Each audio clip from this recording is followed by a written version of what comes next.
Okay, stop. Okay, I'm okay, Thupa. Please, please stop doing this.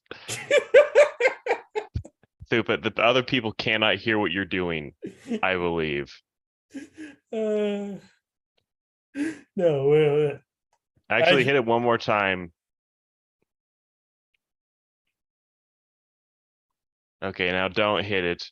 I'm gonna wait for a second, see if I can hear it.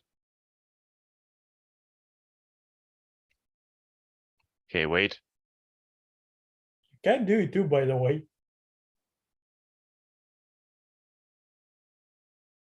Okay, I don't think I can hear it. Okay, I need to turn my voice off.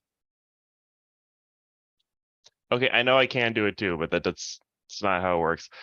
Okay, Thupa. Anyway, I left the Jo fucking Discord, so Thupa, why would you go through all this trouble to set it up in Discord when we're not using Discord? I don't know. I just fucking I didn't have anything to do. Did you think we were using Discord? I didn't know, so I just did it anyway. You know, Thupa, as the executive producer, if you want to take the initiative and actually set shit up, you feel free to do that. There you go. I said you all that needs to be set up. Oh, okay, thank you. If my mouse works. Yeah, it's a file that says redacted, and when you hit it, it's just Thupa's voice saying redacted. Okay, Thupa. You know what? We're gonna start using Discord at some point, I think. Where the hell is Jaws? Is he awake? What happened to Jaws? He's supposed to be here, god damn it. Probably, I don't know, haunting a yacht. He's haunting a yacht. I don't. Are you referencing the shark Jaws? Because I don't think he was a ghost.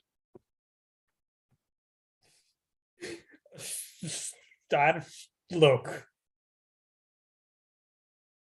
Look. I don't know. Okay. I don't know where Jaws is. He's supposed to be here, isn't he? No, he's definitely supposed to be here. Perhaps the man's asleep. What time would it even be in Europe? I don't know. Depends on where in Europe. He's only one time zone over from you. So it's 1 p.m. here. So that actually really screwed me up. I, for some reason, thought that Russia was way to the east of Central Europe. Then I actually looked at it. Well, then I actually looked at a map and realized, oh, you know, in the scheme of things, they're not very far at all. I mean, it depends on which part of Russia you're talking about, right? That is fair. I live in the western part, which is Moscow, so which is where everyone lives, right? In Russia. Yes, where people actually live and don't just survive. And don't just survive. That makes sense. I don't know. It's just, I thought when I started doing this, I thought, oh, it makes sense because I get up early. Then the people in Europe, it's the middle of the day for them. Then it's late in the day for Thupa. Then I realized, no, everyone is within a few hours of each other. And then I'm just the crazy outlier that's 8 hours earlier. You people in America can't even figure out how to measure things properly. Why would we trust you with time? We always measure time. I don't know. I guess you measure time incorrectly by like 12 hours. Okay, you know, Britain invented time, and they get to be time T+0 for the clock system. They're the Time Lords. That's why fucking they're the Shrike. Who's British. Yeah, the Shrike is British. A lot of people don't know that from Hyperion. Why do you think he wants to stab people? Oh yeah, because he lives in London. He got a license for that. The Shrike is Muslim. Oh god. Oh god, I'm sorry. Deep lore. Oh no, quick. Wait, I have to unstream this. It's a podcast. I can't take out the racist comments. It's actually Shrike isn't Muslim. She kills a Muslim, or he kills a Muslim, right? Oh my god. Kassad or what was his Oh my God! I just realized Kassad actually is Muslim. name? I was not trying to do that. Holy shit!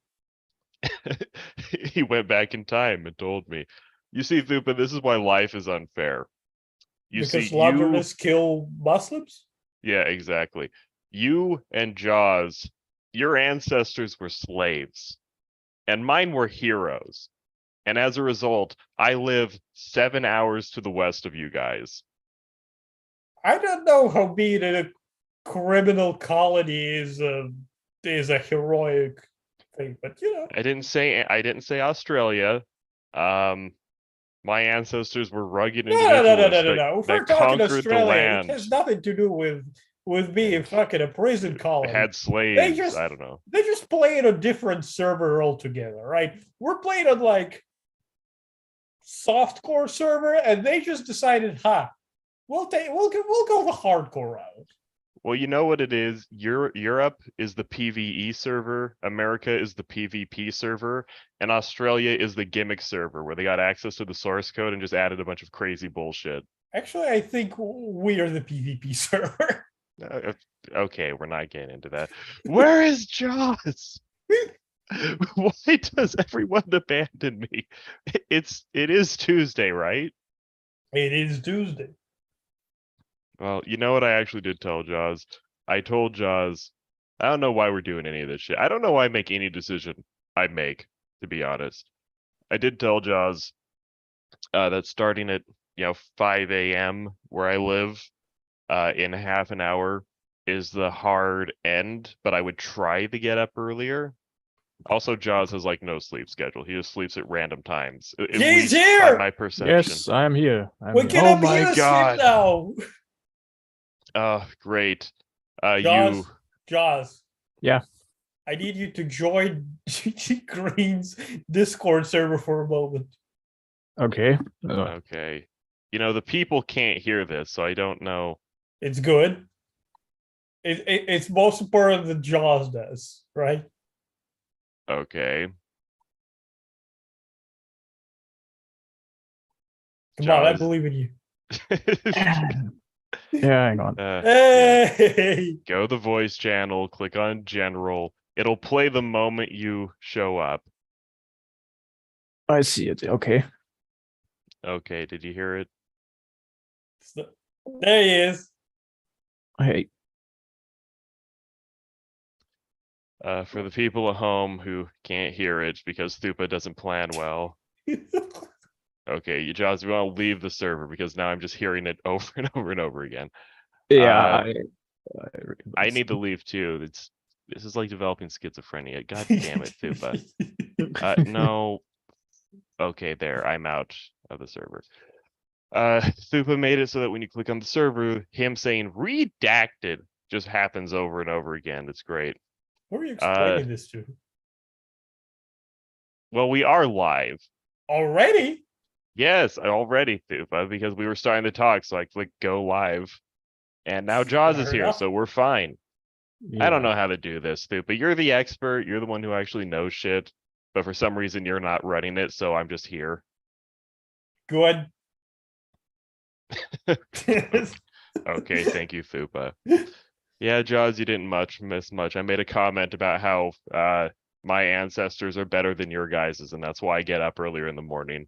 Also, Okay, we figured out that Shrike is anti-Semite. Okay. Yes. Those are both two very strange but interesting things to talk about. We were trying to joke about time zones, and then I said something insensitive. It's fine. We need to get Bruce in here at some point to confirm. What, he's a specialist of that? Well, he lives there. He would know. That has nothing to do with anti-Semitism. And if anyone in England deserves to be stabbed, it's probably Bruce. So really, why? I mean, the man is into Gundam. Why am I even asking? Yes, because he refuses to show up here. That's why. God damn it! I've been trying to manipulate Bruce into doing something with me for like a year now, and I almost broke him. But he said, "I'll do it if you watch some anime." and that's just an impossible Oh! request. Yeah, you still haven't finished Monogatari. Okay, We're all Jaws, are you Monogatari trying to get me to fans. play hooky from work today and do nothing but watch Monogatari? Because I Yes. will consider it. Oh, okay. What I could be wasn't- what could be more important? Actually, yes. Yeah, work is stupid. Yesterday at work, my boss gave me a task at a customer's house, and he left me alone for like 20 minutes. And I had not done this. I had done this task like one time. It wasn't something super complicated, but it was something that I don't remember everything of like the exact way he wants it done. Yeah. He like went out and was on his phone in the car for 20 minutes, came back in, was dissatisfied how he did it. So he just grabbed the thing I had made, tore it up, threw it on the ground, and just said, "Oh, let's go."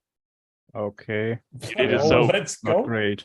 with no words, but he just decided you had done it so bad that I decided we're actually just going to not even do the job now. So we're just going to drive away.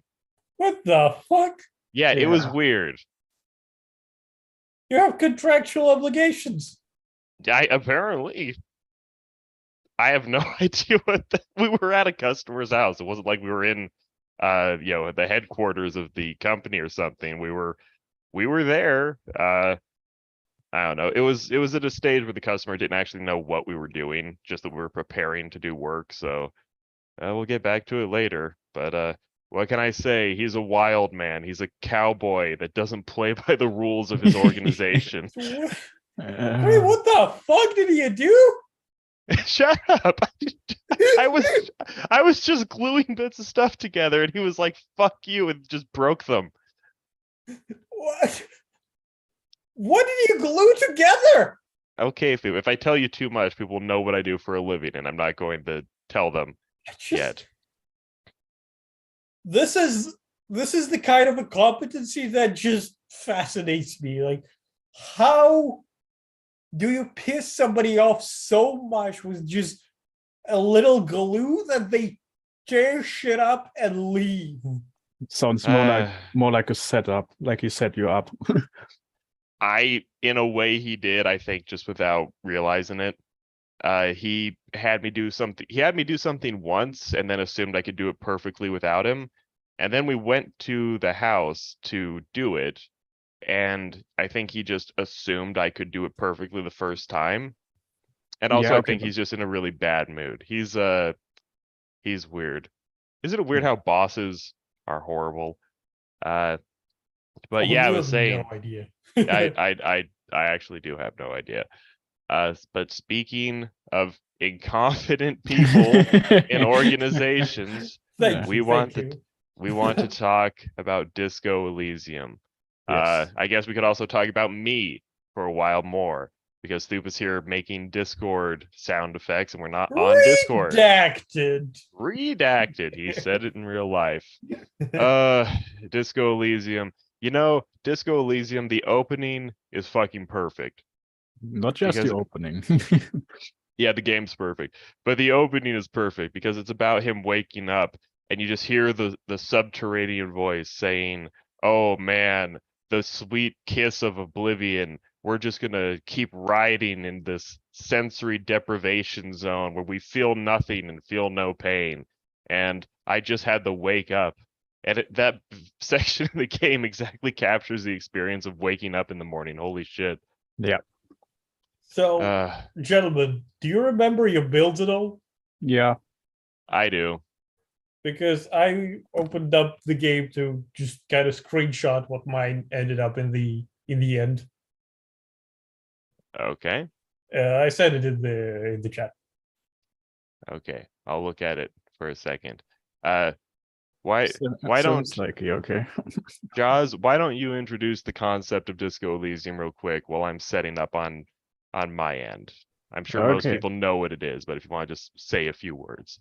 Okay, Disco Elysium is a role-playing game in the classical sense, and it pretty much begins with the main character waking up pretty damn hungover, like in the most hungover state that is humanly possible while still being alive. And as Green already alluded to, the start of this little section basically is just a black screen with writing crawling down it if you follow the instructions. And you wake up in your hotel room, basically with your face on the floor, and you don't remember anything. You don't even know what sort of reality you are in. You don't know your name, you know nothing other than that your head hurts really, really bad. And you don't even know your face. So even your character profile, your portrait, is a very distorted image. And I'm on my second playthrough, and I've decided not to look in the mirror for that entire playthrough because I want to know if anything happens. Do I get an achievement, or does it change anything else? Super. Do you know if there's anything like that? I don't know because I like the grid. The grid makes me happy. The grin is an expression of pain, as one of the choices is when you try to explain it to yourself. Because I wonder if it changes anything if you look in the mirror or if you don't. I assume it would just stay a smudge. I mean, the portrait stays as much, so much I have confirmed, but I don't know if it does anything else. I actually I looked in the mirror and I did the roll checks to take away my the grin expression? or the expression as it's And you called. succeeded? Yeah, I succeeded, and it Oh. goes to a frown, and watching him frown the entire rest of the game was very upsetting. Yeah, I mean, both. I fucked it up every time I got around to it, and there were like several points. And Yeah. then I fucked up shaving as well. And that fucks things up even more. Every I time shaved and also lost the expression, and that combination is fucking horrible because his Yeah. face looks miserable when he shaves. And they even imply that he actually looks- keeps the mutton chops because it hides the alcoholic swollen cheeks and jowls. Yeah. And then when you stop smiling, he just looks like a floppy old man. He's one of those people when he shaves, he looks 20 years older. Yeah, Kim says as much that he should have kept the mutton chops. Yeah, and coming from Yeah. Kim, that really hurts. You know, he's a sprightly young, gay man who takes really good care of himself and looks good and has a fashion sense. And then the main character is just this old, sad fuck who's still living in the 70s, which in the logic of the game world, I don't know what decade even really would mean to them. They are in the 50s, and I think the disco stuff was in not in the 20s. Ah, fuck, I forgot. Yeah, the world of this game, we can talk about that in a bit, but it's nuts how we'll talk about that stuff. how later. anachronistic it is. Really quick, Thupa, you have a very strange combination here. I was going to ask what your guys' builds were because mine just kind of came about, right? I started with Island Empire and Suggestion because I was like, okay, I'm going to be ominous empath. And Okay. then I just like continuously ran into situation where the game was like, do you want to take drugs? And I said, no. So I started leveling up my volition and empathy a little because I wanted to empathize with people. And then later into the game, as I started to find gear, I was like, look, logic has come up a lot for me. Yeah. And so has been visual calculus. And every time they did, they seemed very important. So I buffed those up, and rhetoric is pretty much just held up by items. Okay, very cool. Inland Empire is the best one. It's the best skill in the game. Yeah, but the most entertaining at least. Yeah, it's a little. Did you guys level it? I did. I did some. I used my base as I went with the smart cop. So I had my intellect skills were the biggest, and then my psyche skills were somewhat okay, and then the rest were lower. I ended up leveling logic, encyclopedia, and conceptualization really high, and then I had several others that were kind of okay. It was actually really funny because just in case anyone doesn't know, which you probably do, the concept of this is that the main character has a psychotic break while he's working as a police, hanging out in a hotel. And when he wakes up in the morning, all his personality parts are fractured individual personalities that he can hear talking to him. And you level up the personality traits as if they are your levels in the RPG section. And you have these different sections. I leveled up, logic and encyclopedia conceptualization pretty far. One of the funniest parts of that is they warn you at the beginning. If you go overboard with leveling up a point, it'll become an unhealthily dominant part of your personality, and That's so great. it'll be an annoying intrusion that becomes a personality flaw. I got encyclopedia so high that when I was looking at the statue in the square, Yeah. encyclopedia started just rattling off, giving me this inane trivia about like what the prince had for breakfast on one day, and what his favorite hobbies were, and How just much various cocaine little he did. Yeah. yeah. And I realized, I've been sitting here for like 10 minutes staring at a statue while encyclopedia facts just go through my head. My character is an autist now. Yeah, for me, I tried at first to build a character kind of like myself. Like, what would it be like if I tried to play the character with basically my stats? And I also picked Encyclopedia as the signature skill, but I did not level it up that much because yeah, didn't seem that useful as it went along. It's And really not. yeah, it's not one of the best skills. And then I pretty much switched into Psyche more. Like Inland Empire was pretty much my highest skill, and conceptualization, I guess those two. And I only had one physique. So that was fun to play with only one hit point. That's why I leveled up some endurance, because at some point I was like, if I take damage, I'm gonna die. Yeah, but it's possible. You can do the entire game with just one hit point. Yeah, It is. it is cool that they do this. They allow any different build to be kind of different because the game has a set story. What the game does, it doesn't give you different endings so much as the ending is pretty fixed, but it creates different pathways by which you get there. And the Yeah. game is it's crazy that they managed to give Harry, spoilers. They managed to give his name is Harry, you eventually learn. They He's managed Raphael to, Ambrosius Cousteau. oh, exactly. They managed to give him a somewhat consistent overall personality, and then you can tease out the details.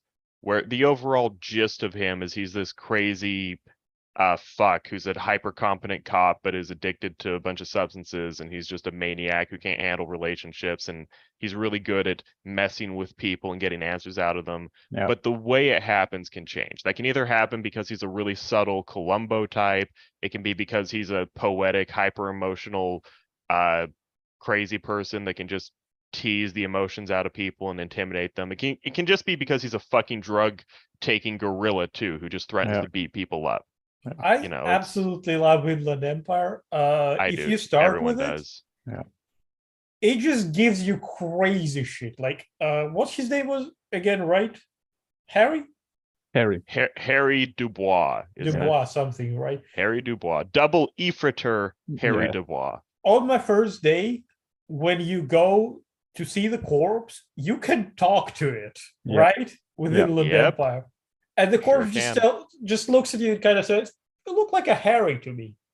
Yeah, I mean that comes back with the dream at the end of the day, which is one of the best dream sequences in the game. All of the dream sequences are great, but that one on the night of the first day is probably the best, where indeed the corpse is replaced with Harry, and there are disco lights, and you have a conversation with yourself as this corpse, and yeah, very, very great scene. And that conversation is fucking great because Inland Empire just gives you information that you cannot act on if you wanted to. Because if you talk to that corpse, what it tells you is love did me in, and when you shoot it down, for a brief moment, your eyes cross and you ask him, "Who killed you?" And he answers, "Communism."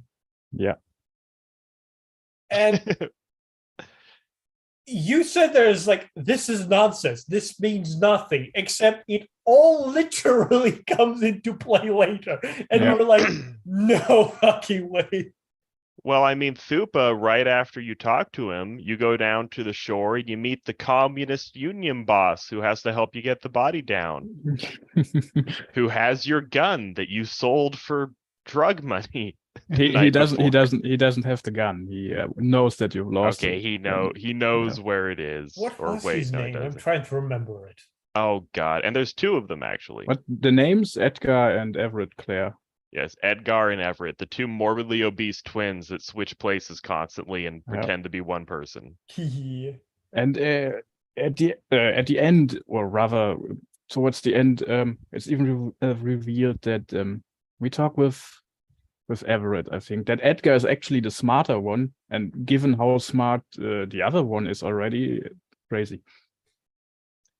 Yep. I have a sneaking suspicion one of them is living in a shipping container that's suspiciously nearby, and that I could never fucking investigate. Yeah, that pissed me off. Yeah. The shipping container, the mysterious shipping container that they don't tell you how to open. Oh, I opened that. There's one of the best things in there, like one of the best experiences. You both did not get in. Oh, thanks, Jaws. I really tried, but I never got in. You I mean, have I to- tried a like- few times, but it doesn't really tell you how to do it. you have to convince it to open itself. Yes, You I have to failed talk the to the check. shipping container. Yeah, and what's in there is a super rich light bending guy, and if you approach him, your money increases exponentially, and as you go away from him, your money depletes to its original value, and you can ask him to lend you money, or rather to give you money, but he wants to hear a business pitch first. So depending on how successful your business pitch is, he gives you a rather big amount of money. And he's just this light bending dude that's almost like a ghost. You can try to Google that if you can find an image of the light bending guy. Yes. Yeah. Okay, we need to come up with a plan. We need to have Thupa handle the sound. We need to have Jaws have images. I think I'm better at the images. I'm kidding. Anyway, Light bending guy. Okay, he's called Light Bending Guy. Yeah, I Mega think Rich Light Bending Guy. Yeah. Okay, that's cool. On the bottom left middle, that picture, that's kind of what it looks like when you meet him. This weird colory thing. Oh, it's actually a YouTube video. Ah, okay. Yeah. So should that's very we go with the game chronologically at all? We can try. yeah, we can try it, but Come on, Mr. Executive Producer, take the reins. All right. So on the first day, what happens? You wake up, you know nothing, you see nothing, you hopefully grin at the mirror, but not necessarily so. You find two shoes and an ugly tie you could have a conversation with. best character in the game. And the game starts hammering into just how miserable of a fuck you are. Because the first thing you do is you stumble into a woman, Clausia, I believe her name is. Yeah. And do you do the suggestion? Do you try to seduce her? Of course you try. Reed, do you? Yes, I did. It wasn't a proud moment in my life. I learned some moves though from Harry. I want to have fuck with you. Yeah, if you fuck up the skill. Yep, which at that point in the game, they make it basically inevitable that you are going to, unless you just leveled the exact right stat. Yeah, And maxed it out. some people get lucky, but yeah, it's I like a lucked out, 97% chance suggestion. that you fail. No, I had Harry say, "Can I have fuck with you?" And the woman is strangely nice about it. Yeah. And she does say, she loves the foreshadow. She goes, "It's really gonna suck for you when you have to interview me later," and she walks Mhm. away. So And it does. she tells you that you are a policeman, that you've been on a bender for like several days and you haven't done your job, and that you should probably talk to the manager downstairs. So you go there, Dart. and Gart's is fucking pissed. Boy, is he ever, because you've broken some shit. You haven't paid. You owe him 133 real, I believe. Yeah, 30 real, 130 real. And you also can ask him what money is. Yeah. What's real? What's real? Which I totally did. Yeah. And boy, oh fucking boy, that conversation happened. So you can actually try to run away from him there. Yeah. Which my motorics weren't good, so I didn't even try. Did you folks? Yeah, it's one of the best failed checks in the game, in my opinion. Okay. You don't know what happens when you No. fail to check? Okay, Don't so you trip and run into the crippled lady? Oh my yeah, god! yeah, but it's worse than that. You run and then you jump and you turn to guard and you flip him off with both hands and you crash into the lady in the wheelchair. Oh my god, is she all right? Yeah, she's all right, which is rather surprising but nice. Yeah, she is not mad about it or anything. But yeah, the realization you have while you're in midair, where the screen basically freezes and there's like a line, oh god, she's right behind me, isn't she? And yeah, and then you crash into her. Oh god. Yeah. Harry, please. It's a good establishing character moment for Harry Dubois. Yeah. The guy who thinks he's an action hero, but really objectively isn't. So you leave, and you're Wait, don't also forget you meet Kim. up with Kim there. But you know, Kim's a good guy. Yeah, everyone likes Kim. Kim's fantastic. I did so Kim- much to annoy that man. Yeah, Kim is he's the straight man, ironically. Yeah. Okay. I guess I wonder if that was an intentional pun, where they never make a big deal out of it, but you learn later that Kim is gay. But no, Kim is just a prim, proper, skinny, stylish guy who stands around backing you up and not really appreciating your shenanigans. Although as he goes along, Kim will sometimes join in on the fun just a little bit. Or he'll drop like a little joke. He'll drop little jokes to tag off what you say. Yeah. That's cool. He didn't let me give drugs to Kuno, and that was my biggest problem with Kim. I'm trying to give children drugs so they'll do what I want. You can. And he's you not can do letting that. me. Oh my god. I did do that. He doesn't like it, but you can just do it. Oh, okay. I wasn't brave enough, I guess. There were so many moments when something that I've embraced with that game is I've at some point decided that, look, my character is going to essentially internalize a lot of things, but not necessarily go through with them. He's going to use those things to get by, right? Yeah. He essentially wants to understand characters, and if he can understand them, he can manipulate them, and so on and so forth. Kind of like a mind game detective stuff. It was I wanted to go. And one of the things that it at some point offered me was a cop of the apocalypse. Yes. And I was like, you know what? This one I'm sticking with. And oh my god, it's the best thing, because I remember vividly, like, we're talking to somebody and he has like this hairdo that's really shitty. And my character just goes, gives me an option to say, job is the pig. This hairdo is a vestment of the apocalypse. The 3 horsemen will ride. It's just some crazy shit. Just describing how shitty this hairdo is in the most overblown apocalyptic way possible. And then Kim just goes, ignore this man. Ignore him. He's just doing this. just don't mind it. He's been doing it for a while. Yeah, you start Yeah. speaking Greek when you pick that option. You eventually, whenever it comes up, it's in Greek. He was so peeved. I think Kim tries to have his cake and eat it too a little bit. I feel like Kim enjoys the shenanigans with Harry way more than he lets on. Yeah, You know, some he of just it wants to definitely. come out on top at the end. Yeah. Because he seems to have fun. I Yeah, will say, Well, Uh, it kind real- of depends on the shenanigans, right? If they get in the line of work, he doesn't let it.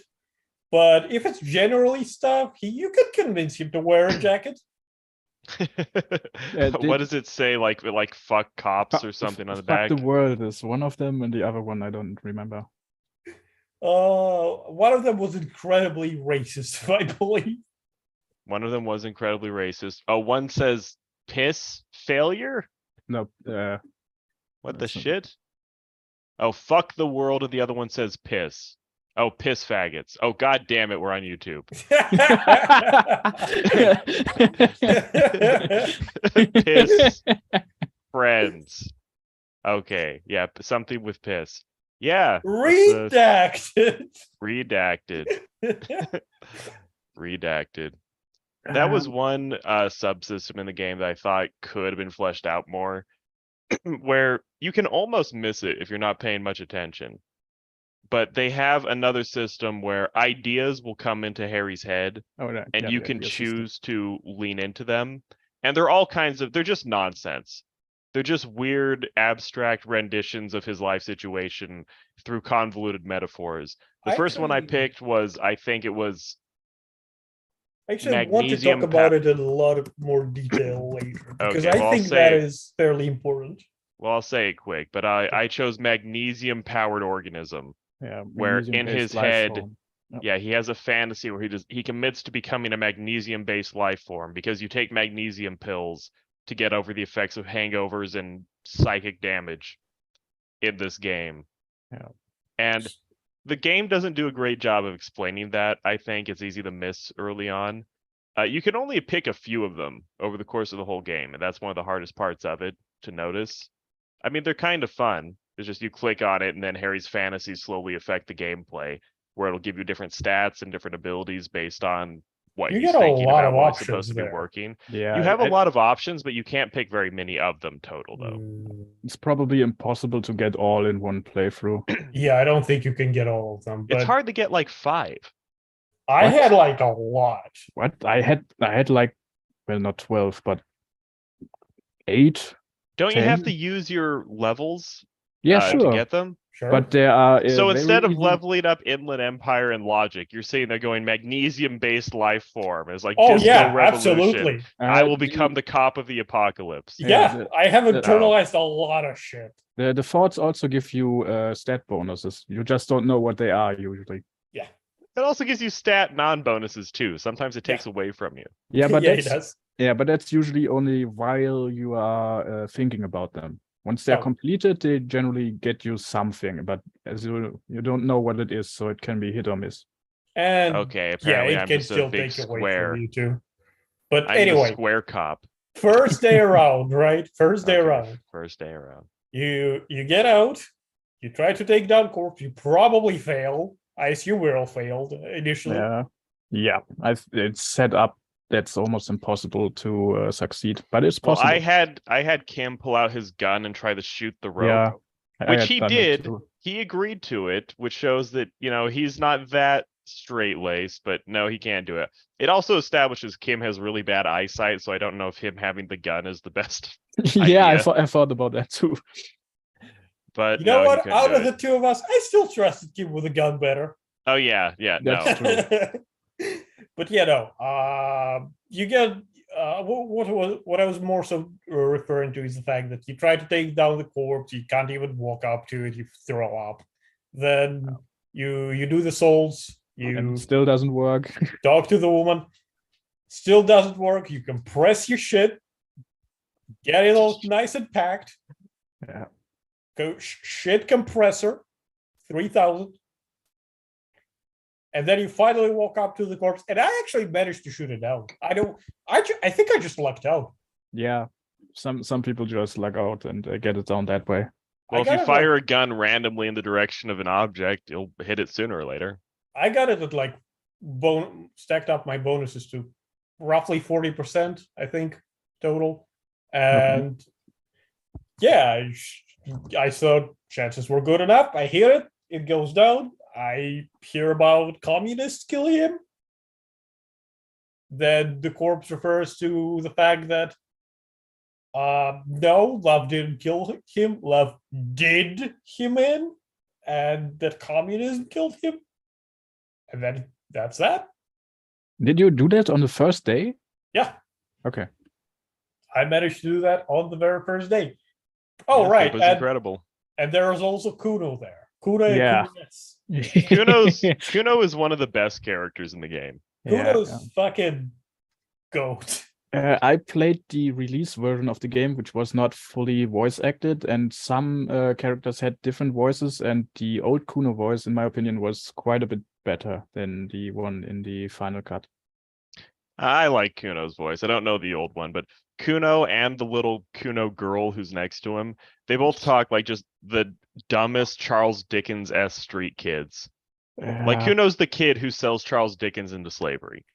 I just love that he's afraid of the little girl. Yeah, I mean, he says that she killed someone. Yeah, probably. It's like, I'm keeping her fucking chained here. Revachol is a rough place, as we've established. Yep. No, Kuno's great. My only problem is Kuno's actual model, his 3D model, looks really stupid. I mean, isn't that kind of? But his portrait looks so much better. You know, in his portrait, he looks like an aggressive little shithead. Then his 3D model, it looks like something out of Ed, Ed, and Eddie. I think that's the point. He's a goofy fucking kid. No, he steals some locust later and just like starts a locust colony. Yeah. Yeah, Kuno's... and he like fucking, what does it call him? Some fucking town something? Night City. Night City, yeah. Yeah. Like he's a kid, and frankly, not a bad one. Yeah, he's actually an excellent character. If you like, he's kind of a bad kid. I'm not gonna let you just say Kuno's a good kid and just brush past that. We'll get around to it. He's a shit kid when you meet him, but yeah, he's rude to adults. That's the only criteria for being a good kid. They don't have responsibilities. They just don't talk shit when adults talk to him. Does that mean I'm a bad kid? You're a bad middle-aged man, Thupa. Oh, as am I. Well, I'm getting there. I turned 30 at the end of the year. It's almost over. I refer to myself as approaching middle age in conversations with other people. And whenever I talk to an actual older person, they always get really upset when I say that. Understandable.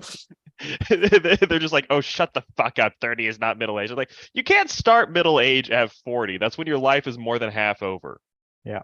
I just called myself an antiquity and everybody looks at me weird. Well, no, it's an antiquarian. No, that would be if you did it as a job. Yes. Yeah, I'm a pile of dust. I think of Thupa as a vampire sometimes. I mean, you're not too wrong. Did you ever see the movie What We Do in the Shadows? I've heard about it, but I've not seen it. Oh, we should actually watch it sometime. It's a good movie. You know, it's just a funny, not sitcom, but it's just a funny little family drama about vampires that live in a house together. And the vampires, their ages differ by centuries. And there's one vampire for like every era of vampire films. Like there's a grandpa who looks like Nosferatu. There's a interview with the vampire area dandy guy, and there's one vampire that's like a traditional Vlad the Impaler vampire who's a grumpy middle-aged man that like talks with a Transylvanian accent. That person is just Thupa. Okay. We'll watch it sometime. And another thing you do on the first day is I assume you guys sell the hubcaps that Kim offered you. Yeah, I had no money, so I had to sleep on the ground. And Kim said, hey, we can sell some shit I jacked from some criminals. Yeah, on the first day, I also did not manage to get the money necessary to pay the debt, which is actually really fucking easy to get if you know how. Yeah, game just tells you, we can sell these things. Snuff, probably.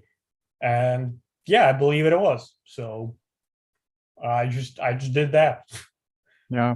And here's something I really appreciate about games that I'm gonna bring back later is that what this game does is it presents you with a story and then conveys the story through gameplay in an expert way.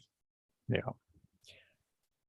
I'm gonna explain that point a bit later when it really comes into play. With a conversation with a very certain person. Okay.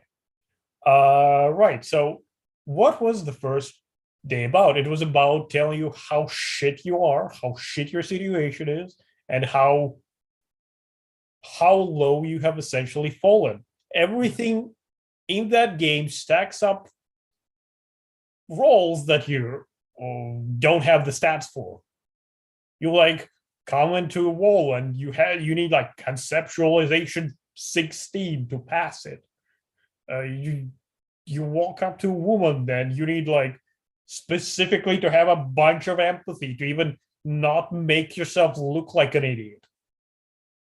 Oh boy. You need to fucking, if you try to run away from that dude, you knock over a paraplegic old woman as it figures out. Yes. You try to do your job that you came here for, and then you probably fucking fail at even starting it. Yeah. Like the first day, and the entire time there's fucking Kudo who just relentlessly mocking you. Yeah. And if you try to shut him up, what does he do? He fucking starts yelling about how you're fucking molesting him. Yeah. Kuno's such a jerk. It's such a piece of shit, and the girl just does and plays it and fucking laughs at it. Everybody's just fucking. If they're not angry with you, they pity you and they laugh at you. One of the biggest regrets with the game, I started a second playthrough where my first one, I was the smart cop. I was a smart archetype. And the second one, I was trying to do more empathy, but I didn't finish the second one. One of the biggest regrets of this game is realizing how much you are missing when you go through on your first playthrough because you don't have high enough stats and the other thing to get the other dialogue options. Talking to the woman on the radio, you can do that the first day, right, Thupa? Yes.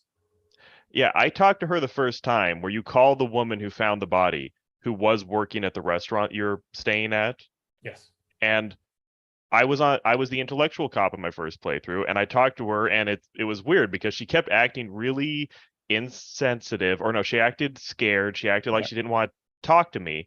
And I kept assuming, oh, it's because she's afraid of the local gang bosses, or she's afraid of the person who killed the guy and hung him.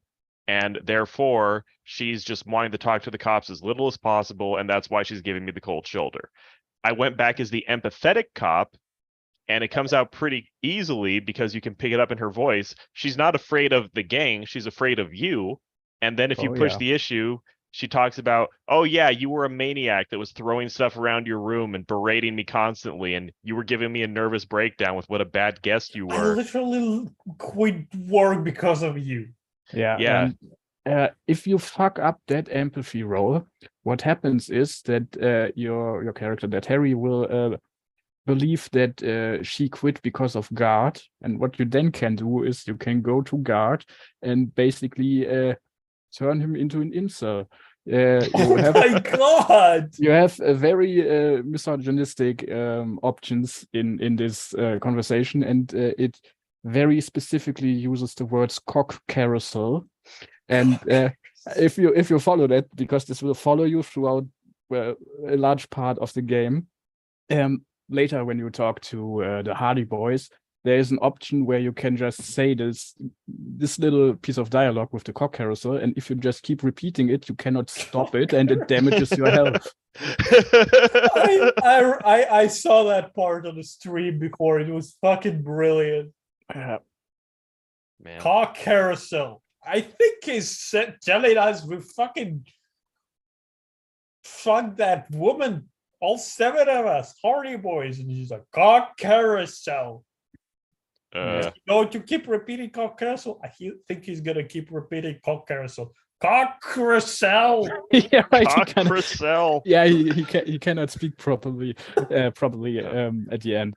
That actually takes us to what I think is one of the best personality characteristics. The funniest moments in the game. God, I can't spell the word authority. The funniest moments in the game are when you are trying to act tough and you fail miserably, and you just get exposed as a fuck. Was surprisingly high. Authority is such a good one because authority is one of the only personality characteristics that actually can kill you at one point.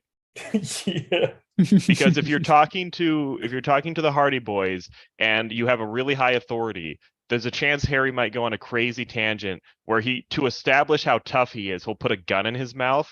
Yeah. And then when the Hardy Boys are starting to get scared, he sells it by pulling the trigger. You can actually shoot yourself to prove how cool you are. You can literally I did that, and then I realized, fuck, that was the end of a really long conversation, and I did not save in between, and I had to do the shit again. Your conversation with life. I saved scum that because I was like, there's no way. That I just fucking shut my brain out. Yeah, nothing advances the game like good authority checks, and nothing fucks up your progress like bad authority checks, because you just become a steaming pile of piss as Harry thrashes around trying to be like, no, I'm in charge, guys. Believe me, you gotta believe me. Oh my fucking god. I passed that check, but I wanted to see what happens when you fail it.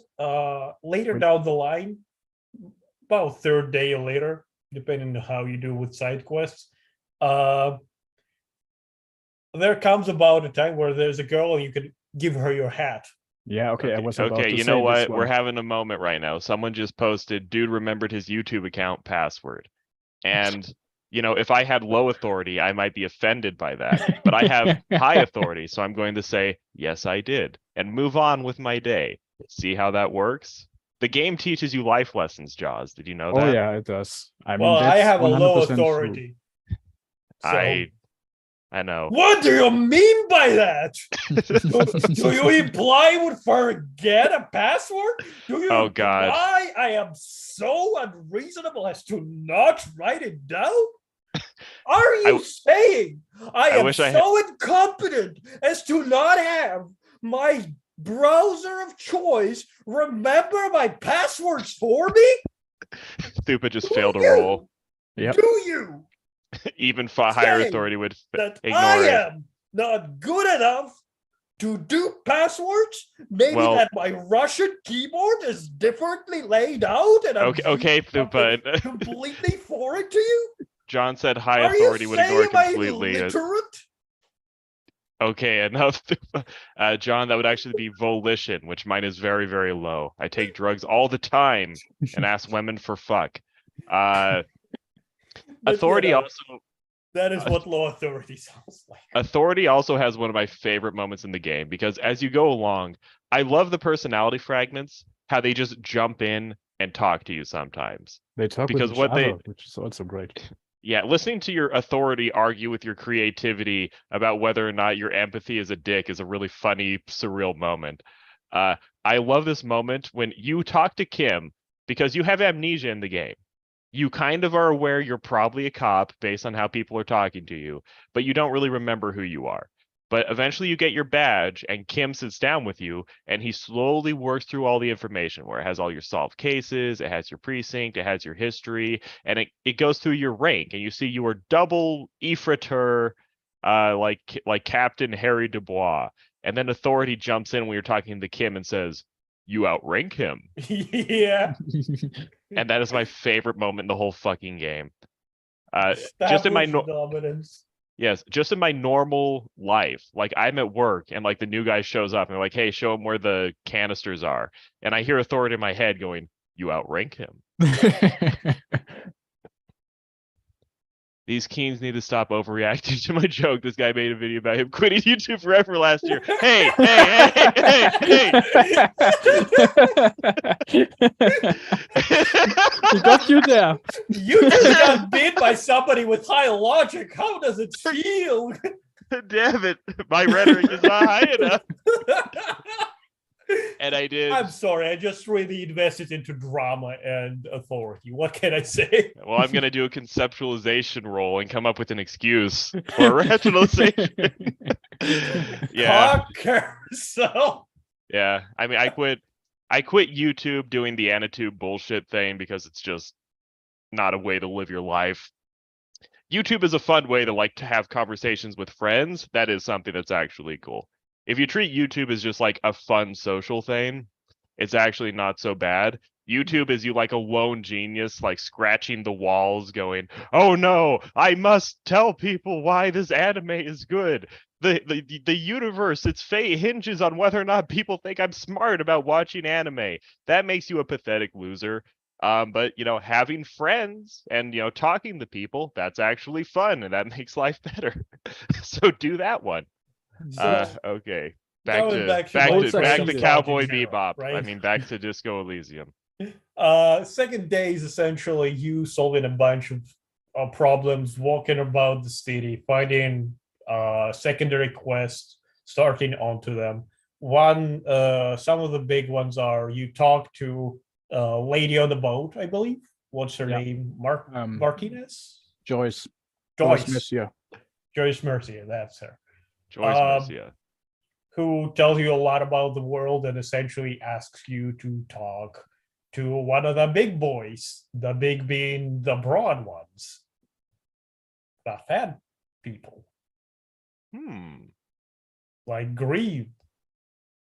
Like green. Yes. Anyway, fucking, you find the bookstore, and learn yeah. that it's apparently cursed.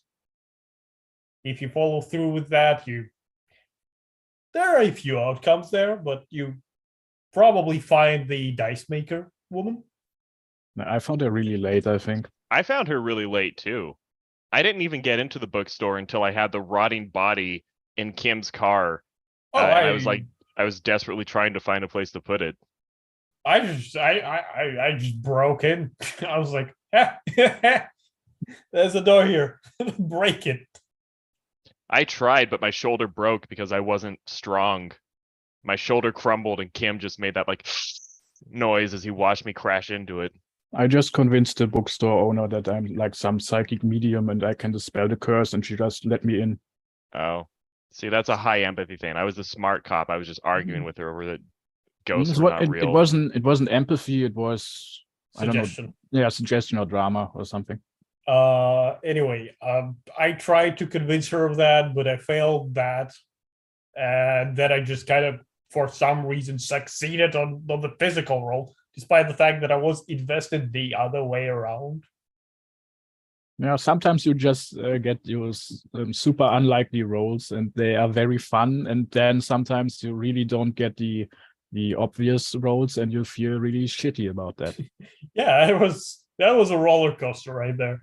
So you investigate the place. There's apparently people who are making like a tabletop game or some shit. Oh, that they tried Okay, to we make could like talk about that for like an hour. yeah, I'm keeping it short, but just what they were trying to do was like a sort of radio connected tabletop super giant campaign over multiple countries, and they failed horribly with getting their schedule met and with their money and stuff, and it just failed. Here's where I wanted to ask you people a couple of things. Well, one thing primarily. You people. Gentlemen, Sure. Yes. did you at all level up Shivers? Yeah. A little bit, and Shivers is one of the weirdest ones. Where Shivers is just a feeling of apprehension and horror and noticing your environment, where you're just walking around sometimes and you get shivers, Then it You- leads into a crazy poetic sensation about what the place is like. You can I actually know exactly what Shivers is because I Yes. completed one of the side quests. I assume you know as well, Jaws? I know, yeah. All right, so we'll get to it when Okay. we get to it. But no, I didn't level up Shivers at all until like the very late game. So here's the thing: you walk around the building, and you kind of get the feeling that everything that failed here is because they just fucked up their project, and eventually you go into the like it was overly ambitious or whatever have you, and eventually you go into the basement, and you find the fridge. This is what I want to ask you here: is what did you do with the corpse? I thought the putting it in the fridge was the only thing you can do. I just had Kim transported it immediately after I was. No, wait. At first, I stole the armored boots. And You then, did it as well, you son of Yep, And, I did it then too. I just had Kim drive it away before it started to rot even more. And I went into the kitchen hotel and I talked to the immigrant chef and I had him boil the rotten corpse feet out of the boots for me so that I could start wearing the stylish ceramic boots, which give you a little boost to authority, which is nice and cool. But If they shoot me in the foot, I've got it made. I like how all of us just thought, you know what? We need money. We're taking those boots off. I didn't do Oh, it for money. I I wanted just to wanted wear the them. boots. Really? I was like, look, Kim, I gotta need the money. If shit's gonna hit the fan, I'm gonna sell the fucking boots. If shit hits the fan, would you rather have military grade power armor or money? Well, I mean, you can have military grade boots, not armor. I doubled down on the armor collection quest, and I got almost all pieces. I'm not sure. I watched someone else play through the final cut, and I played the release version, and not all things were in the release version, and I think you could not assemble the full armor set in the release version. So I was missing some parts. Speaking of the guns, I just want to talk. The way this world handled guns was amazing. Yeah. Where in this gun, this world is so strange because it's a crazy mashup of a bunch of different times. What technology they have can be really random, and even when they have modern-ish tech, it's in a very strange way. Like with the tabletop game, you learn that this world, they have computers kind of, but what they do is they send computation streams over the airwaves. So you hook up like a radio transistor to a radio station, and the radio station has computers that you can hook into remotely, kind of like AI is right now, where they will do math and run computer programs for you. But then actually to hook up to it, you have to talk to a radio operator like in the old days. Yeah. Where it's the strangest goddamn thing. And the way they handle guns, everyone in this world uses muzzle loaders, where normal guns, breech loaders as they call it, where you put the bullet in the back as opposed to through the muzzle. Those do exist, but they're seen as military hardware that is inappropriate for use in anywhere but a war zone. Yeah. And the big climax, like the big dangerous event that's coming up, is they realize there are bad actors about who just have normal guns. Yeah, who just they have they super do guns, have, they just have normal guns. Yeah. Yeah, just I'm not sure if they even have automatic weapons, but at least semi-automatic weapons, which are like semi-auto, just yeah. normal breech loaders. And this is something very interesting because do you guys remember at all about the Pale?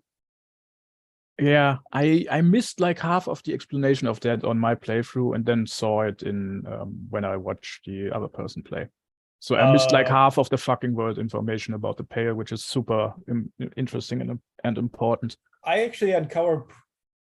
Well, I don't know if all of it. I didn't really watch anybody here, but I'm going off of my playthrough. But I've covered a lot about it, at least. Through a certain quest as well. Okay. I think Jaws knows what I mean. Yeah, the church quest. Yes. So. Oh, that one. The Pale is essentially this milky smoke that covers spaces in between regions, or I should say continents. It's almost the And entire world. It's like there's more almost the entire pale world. than there are islands and places to live. And it's always growing. Like it feels like there's more and more of it all the time, and nothing can go through it unless you blast radio waves to like clear your way, essentially. Yeah. And if you try to, it like scrambles you, and or you disappear altogether. Yeah, like it takes like away your memory and sometimes replaces it with the memories of other people from other time frames, and it just fucks you up. And there's like, I think scientists have somehow calculated that you should only spend less than 20 days a year in the Pale or something before How the it hell did I starts miss fucking you. this? I missed most of that too.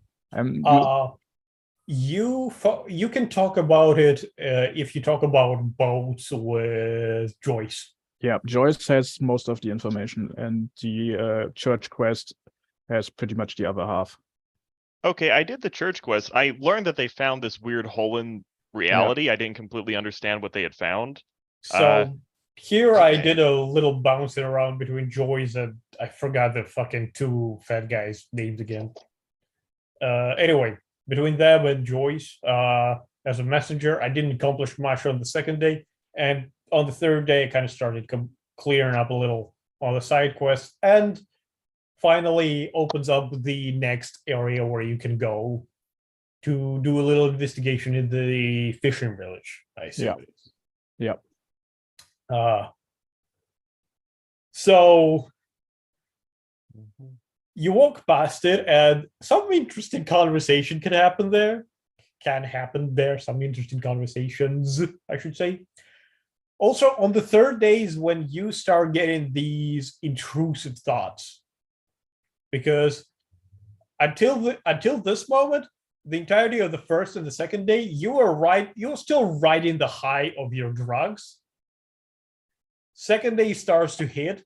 Third day is where you go through withdrawal, and now what happens with your character is his psyche kicks in, and where before it was your what is it called?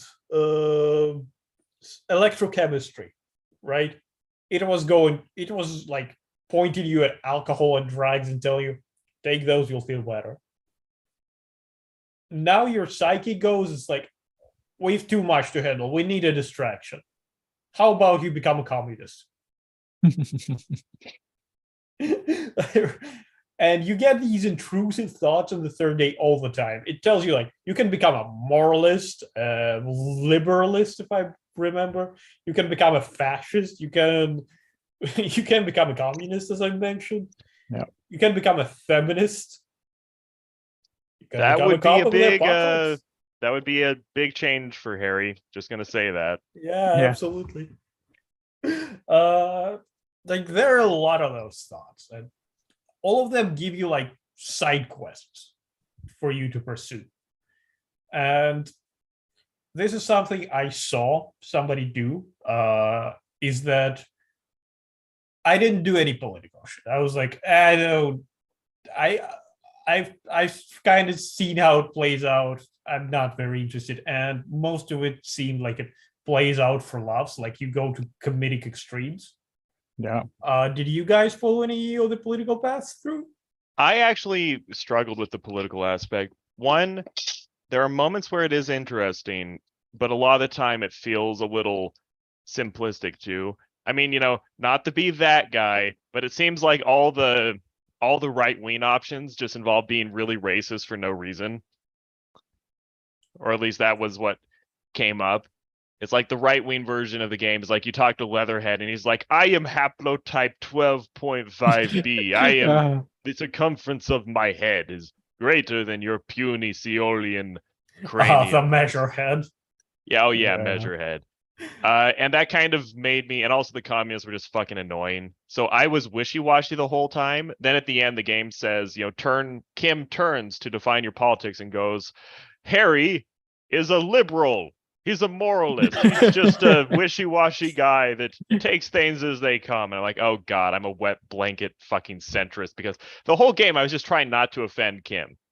Like I was trying to just not say anything that would piss Kim off too much. Then at the end, he's like, you're a liberal. It's like, god fucking damn it. I mean, I said a bunch of moralist. fascist shit around Kim, but I never addressed him. And I was like, always when he was like, look, you shouldn't, I don't like what you're saying. I was like, look, Kim, I understand. I'm sorry that I'm saying this, but if I do this, we can get through this part.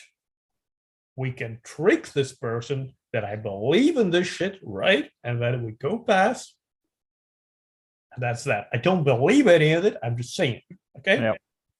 It's the easiest way to get past Measurehead is just to. I actually don't fucking even remember how I got past that dude. I just his fucking Measurehead's ideology was just incomprehensible to me. I just did not fucking understand what to do with that man. Yeah, you can internalize it, and then Harry kind of understands it, and then you can basically beat him at his own game with it, and then he will push the button for you. Or you can try to knock him out, which is really fucking hard. And the other option, I think I never tried this, but I think you can, if you have like high enough motoric skills, you can probably sneak, well, not exactly sneak past, but you can press the button while he's not looking or something. But I am not sure how that goes. I've never seen that. I really don't remember how it got past that guy. I don't know that I ever was did. properly stuck with him. If you get past, there's a point in the game where you can kind of get around Leatherhead when other parts of it open up. I think as the game goes on, you eventually just don't have to interact with him I think anymore. at some point he just let me through. I don't remember why. But... Speaking of which, one of the best moments in the game is relatively early on when you're trying to get to the docks and you're trying to get to that little guardhouse section. There's a point where Harry has to jump over a railing onto a concrete platform. And that is amazing because it's just a pudgy middle-aged man leaping over a small object, but time slows down and you go inside Harry's head as he's jumping.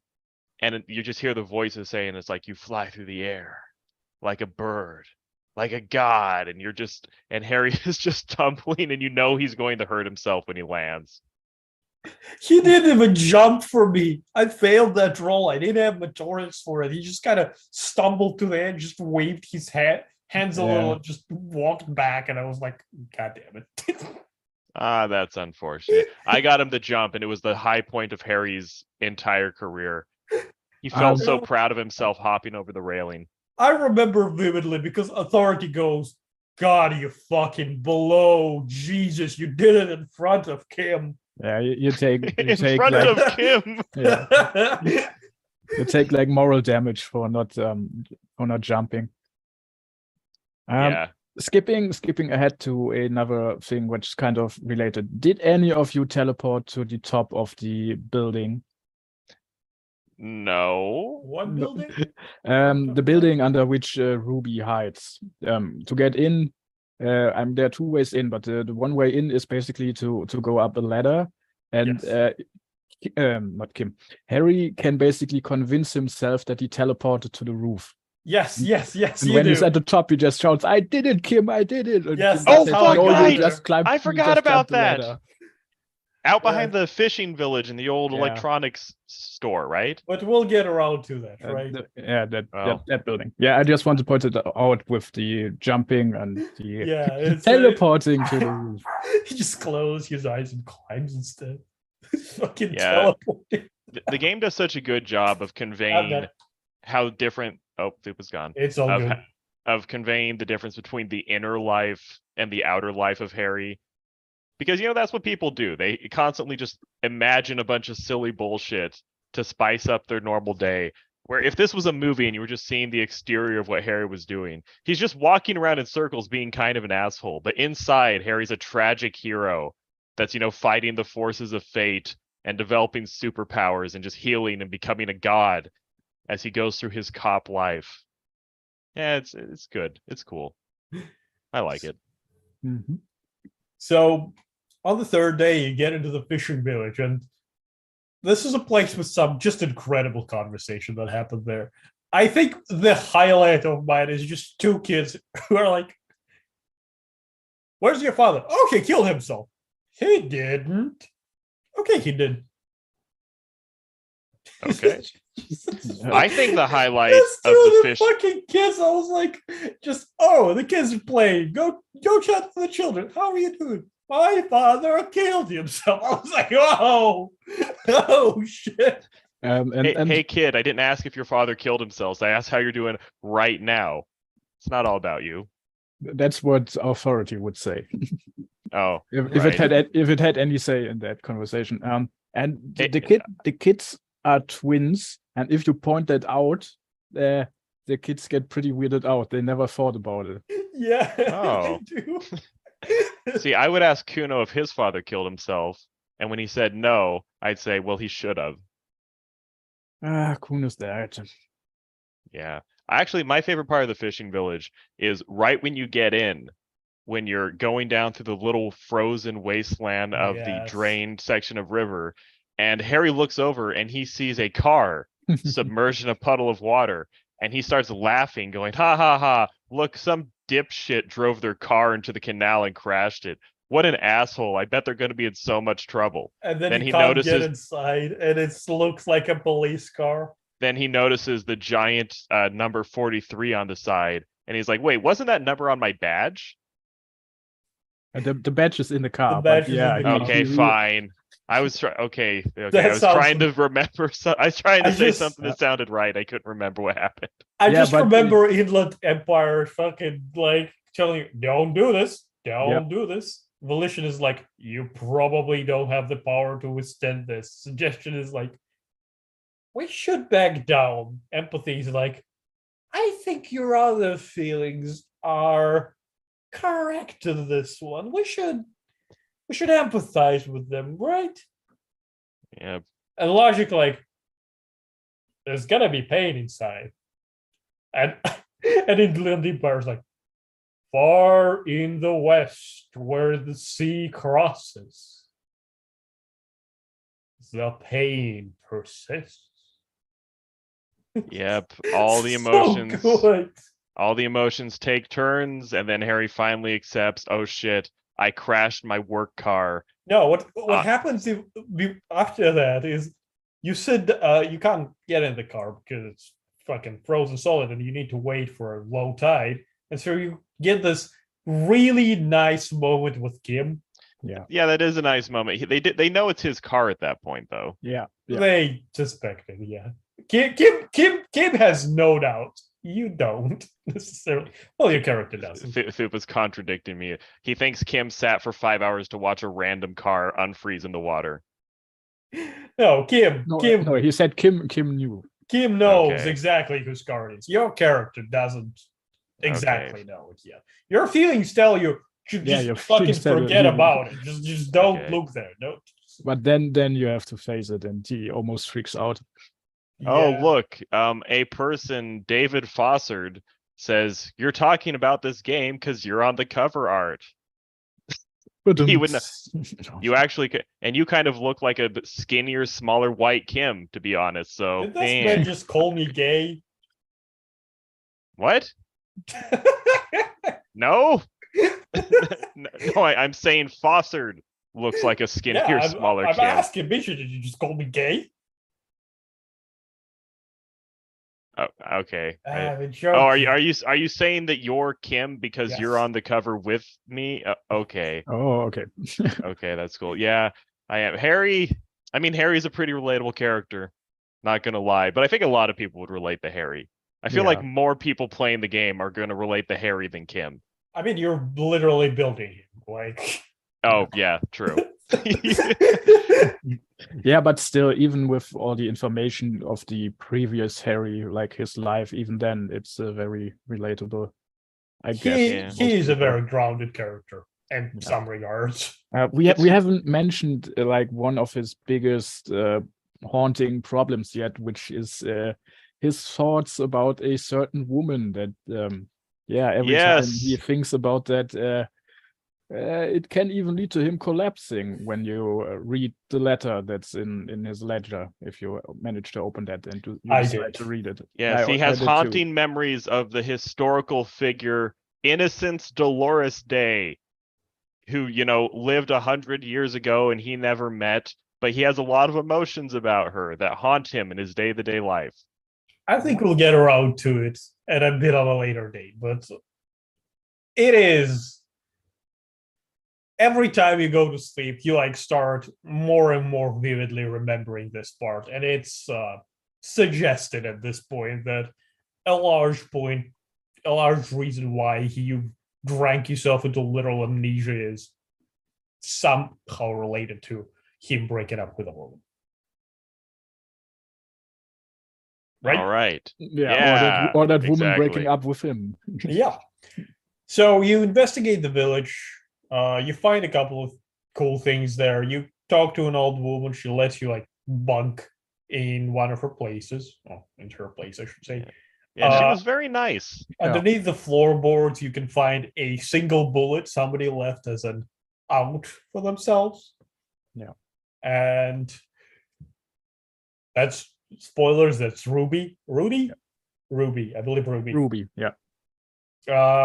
And you find a very nice woman with whom you can go on a date. And I'm just laughing at at the Green's screen. And when you go about the place, you'll find the cryptozoologist. Yeah. Is it? Do they come at this point? Yeah, they are also. Well, they're hanging around yeah. pretty early, but actually being able to meet them, I think they're out pretty early. It doesn't have to be exactly day by day too. I like how one of the cryptozoologists. Oh, farewell, people. Farewell. Yeah, fare thee well. Like Michi's ever gonna play this. Michi would never play a video game. Who is he? Me. I like that the cryptozoologists, one of them is the lady that you hit in the wheelchair. Well, yeah, she's the wife of the one cryptozoologist. That's why she was so inflappable. She's used to seeing unspeakable horrors come at her out of the void. So when Harry tumbled at her across the room, yes, you have to ask. She wasn't surprised. But yeah, I have to ask. Did you guys follow through on the cryptozoology shit? Yeah. Yep, I did. Yeah, it's one. I don't even want to talk about because it's like the best part of the game. Yeah. I did it because it annoyed Kim immensely. Yeah.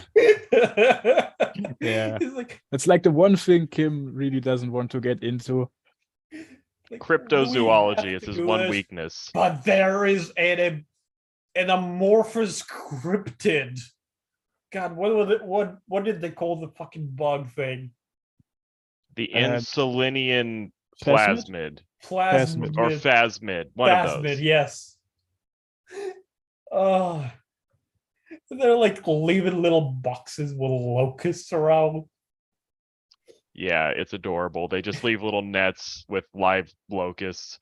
I like how when they talk to the lady, she has memories of having seen the Insulinian phasmid, but she doesn't know if they're real at this point. Yeah. It happened so long ago, and specifically because her husband's enthusiasm for seeing the phasmid that she saw is why they ended up together.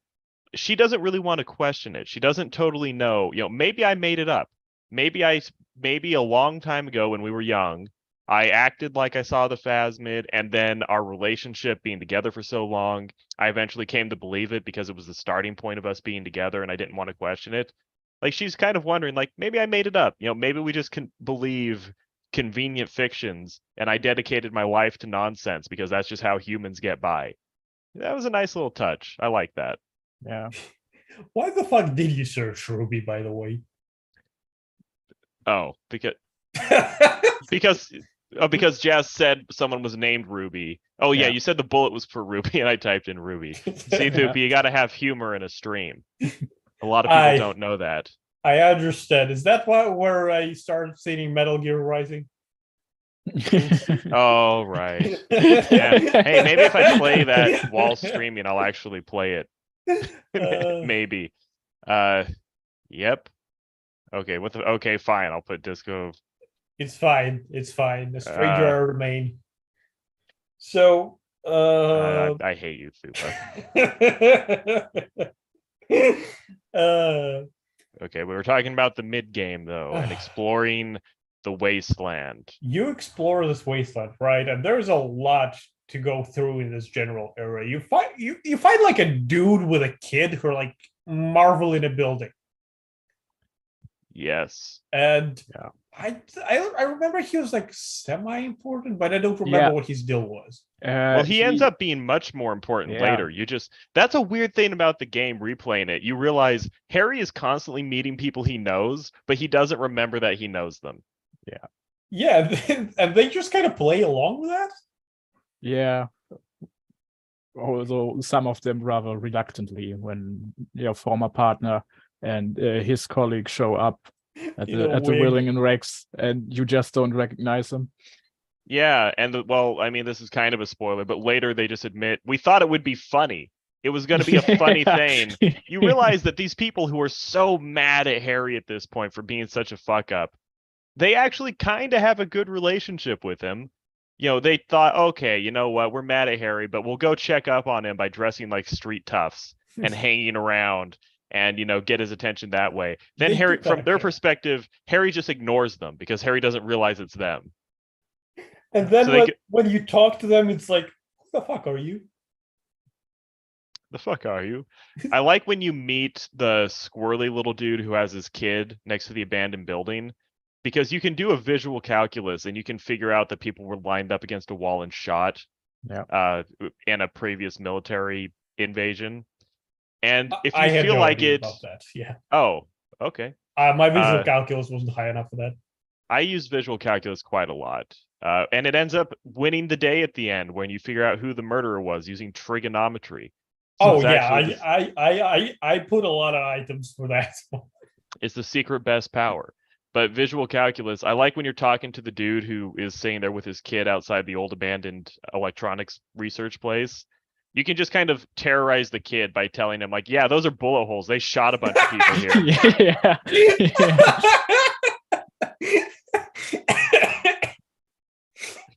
Oh my god! I guess Thupa never got that part. No, I don't remember if I did say that to the kid, but yeah, you can say that. Holy shit! It's pretty funny, and then later you realize, oh, the kid and Harry have probably had this interaction like 20 times before. Fuck me. You know, the dad another just has thing to we explain. actually forgot to talk about is our Hardy Boys. Oh yeah. Titus. Because it's funny they're named you Hardy go on Boys. this wild goose chase and fucking even travel there is the Hardy Boys don't want to communicate with you. And if you want them to do anything for you, you got to get approval from their boss, who just sends you down to that village to like fucking scam them out of their property. Yeah. Mm-hmm. And what did you do with that one? Because I faked the signature. Fuck him. I also faked the signatures. I don't actually remember exactly what I did. I think I eventually got the Hardy Boys on my side. I just had to keep leveling up authority over and over again until I got them to cooperate. Because you keep trying to establishing authority with the Hardy Boys is this repeating issue you have to do over and over again. And every time you do, you end up looking at the ground and you're like, come on, guys, just help me, can't you? And Titus is like, haha, nerd, go away, you stupid cop. I'm the cop here. I'm taller than you. And then eventually you say, God damn it, Titus, I'm trying to help the people here again. You're not helping me. Do you want to help? Do you want to save this city or not? And Titus is like, you know what? You're okay. I got a lot of information out of them because my empathy and my suggestion were really high, as well as my volition. So when I came to them, I just kind of fucking broke them apart. I was like, that guy's weak, that guy's nervous. I'm gonna fucking press him. I'm gonna suggest this here. I'm gonna pit those two against each other. And then I just kind of got a lot of information out of that. I'm gonna deploy the cock carousel. Yeah. I did not actually deploy the cock carousel myself, regretfully. But another thing that I should probably mention here is that I passed that very hard roll with a corpse? Did you guys? Do you know one? Which one? No. The one with the bullet. Oh yeah. I Oh, also- where you get yeah. the bullet out, where you Yeah. use your intuition to realize there's something inside the head. Yeah. England Empire was like, there seems to be an object inside of a brain of his. Yeah. And Kim is just horrified because from Kim's perspective, You're you're just jamming your hand into this dead down body's that man's head throat, yeah. for no reason. And from your perspective, it also is almost no reason. It's just a specter in your subconscious made you crave putting your hand inside of him. Essentially, yeah. Yeah. I You mean, feel a revelation inside this corpse's throat. Because we have not addressed this, but the Hardy Boys claim that they are the ones who altogether killed this person, but And finding the bullets proves that to be wrong. A lot of Does things it- don't stack up. First of all, lynching involves 8 people. There are only 7 Hardy Boys present. And they refuse to tell you where the 8th person is, which is Ruby. Ruby. So fucking if you try to press them, you figure out that they're full of shit, that their way of how they did it does not line up with anything. And if you complete that quest with the letter and signatures, you get them to talk and they just say, no, we fucking didn't do it, and what about it? okay.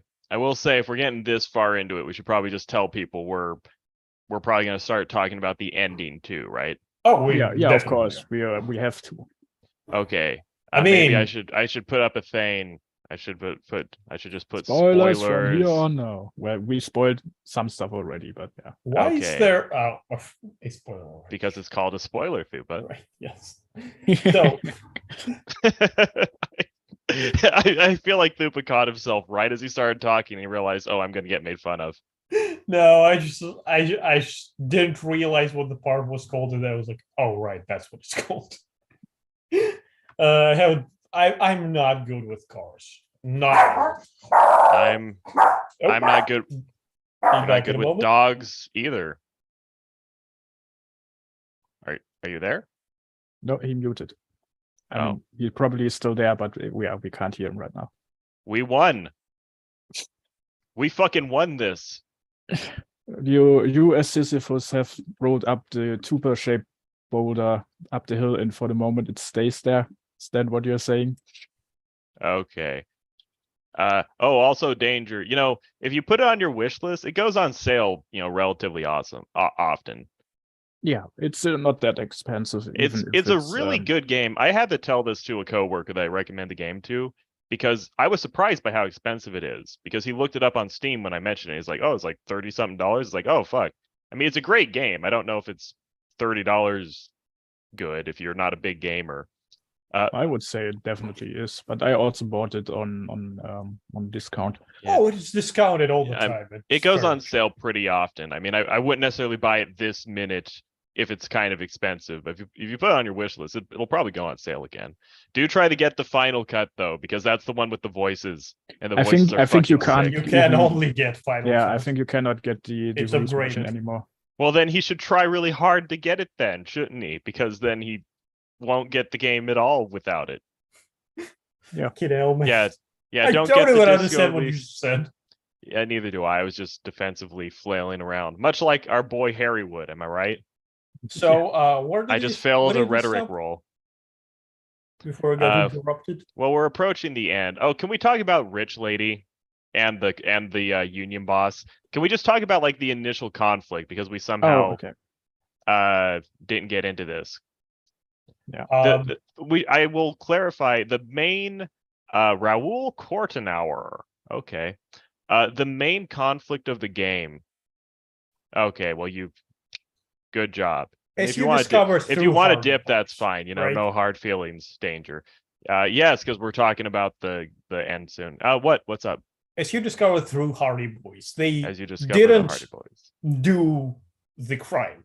And the reason you need to figure out who did it is because what you figure out from Joyce is that there are mercenaries in this city, and the person who has been killed in that power armor was one of their kind. And once he was killed, they went AWOL, disappeared into the city, merged with the crowd, and are now planning a tribunal to take justice in their own hands. And if they do, it's gonna be a fucking bloodbath. And nobody. Well, Thupa, we should probably establish a little quick because I think we missed the entire core plot of the game. Oh. The city, I think Martinez is the name of the city. It's a very important port city that is very close to Jamrock, where Harry actually works in his precinct. Where Martinez is almost like this special administrative zone that doesn't have its own government, or it's a very complex overlapping government situation. So local police precincts send Harry and Kim because they just need someone to handle it. So it becomes this joint venture where the moral intern sends them there. But the reason that this is happening in the first place is there's a strike. Like there's a massive strike going on that has completely, it's destroying the local economy because everything that comes into the island basically comes through this one little city. And there's a dock workers union ran by the morbidly obese brothers, who I forget their names. It's Edgar and Edvar. Edgar and Edward, yeah. Where they're basically communist gangsters that have extreme power within the local community. And then there's White Pines, which is the huge shipping collectivate. There's the huge shipping conglomerate that manages all the trade in the region. And they are having an insane strike where the local union says, we want a huge amount of power. They're trying to get in a clause saying that every single member of the union has to vote on something before it goes through, where White Pines is saying that would be an administrative disaster. There's no way that would actually work. And so you have the rich people running the shipping companies, and then you have the gangsters running the longshoreman union, and it's come to a halt. And when you get there, there's this guy who is he looks like he's wearing 7 sweaters over his body, which you eventually realize is probably because he's wearing armor underneath it, and he is a scab agitator. And that's just the initial plot of the story, is there's a union busting situation going on and a strike, and that's why people are really tense and there's a lot of friction in the city. To say anyone here going on. Anyone here should know what's going on, but I realize we missed the core concept of why Harry's there. Yeah. And there was a lynching from one of the local security people that they just assume the union is behind it somehow. Yeah. Okay. Well, union claimed that they were behind it. Oh yeah, they jumped forward. Titus Hardy and his Hardy Boys bunch came forward and said, we killed him. All 7 of us, exactly equally. And then Harry, with his shitty little musket-loading pistol, is standing there going, well, it's going to be kind of hard to arrest 7 people at once. And they're basically counting on, unless the army comes in, there's just no one is there to arrest 7 people at once. So they just paralyze it. Yeah. Is why you can't arrest them is no police actually doesn't have jurisdiction there because what you're essentially like a peacekeeping organization. You don't actually have enough authoritative power to arrest people or to solve or prevent cases like this too often. You, as an organization, what police in this world does is essentially just clean up. Yeah.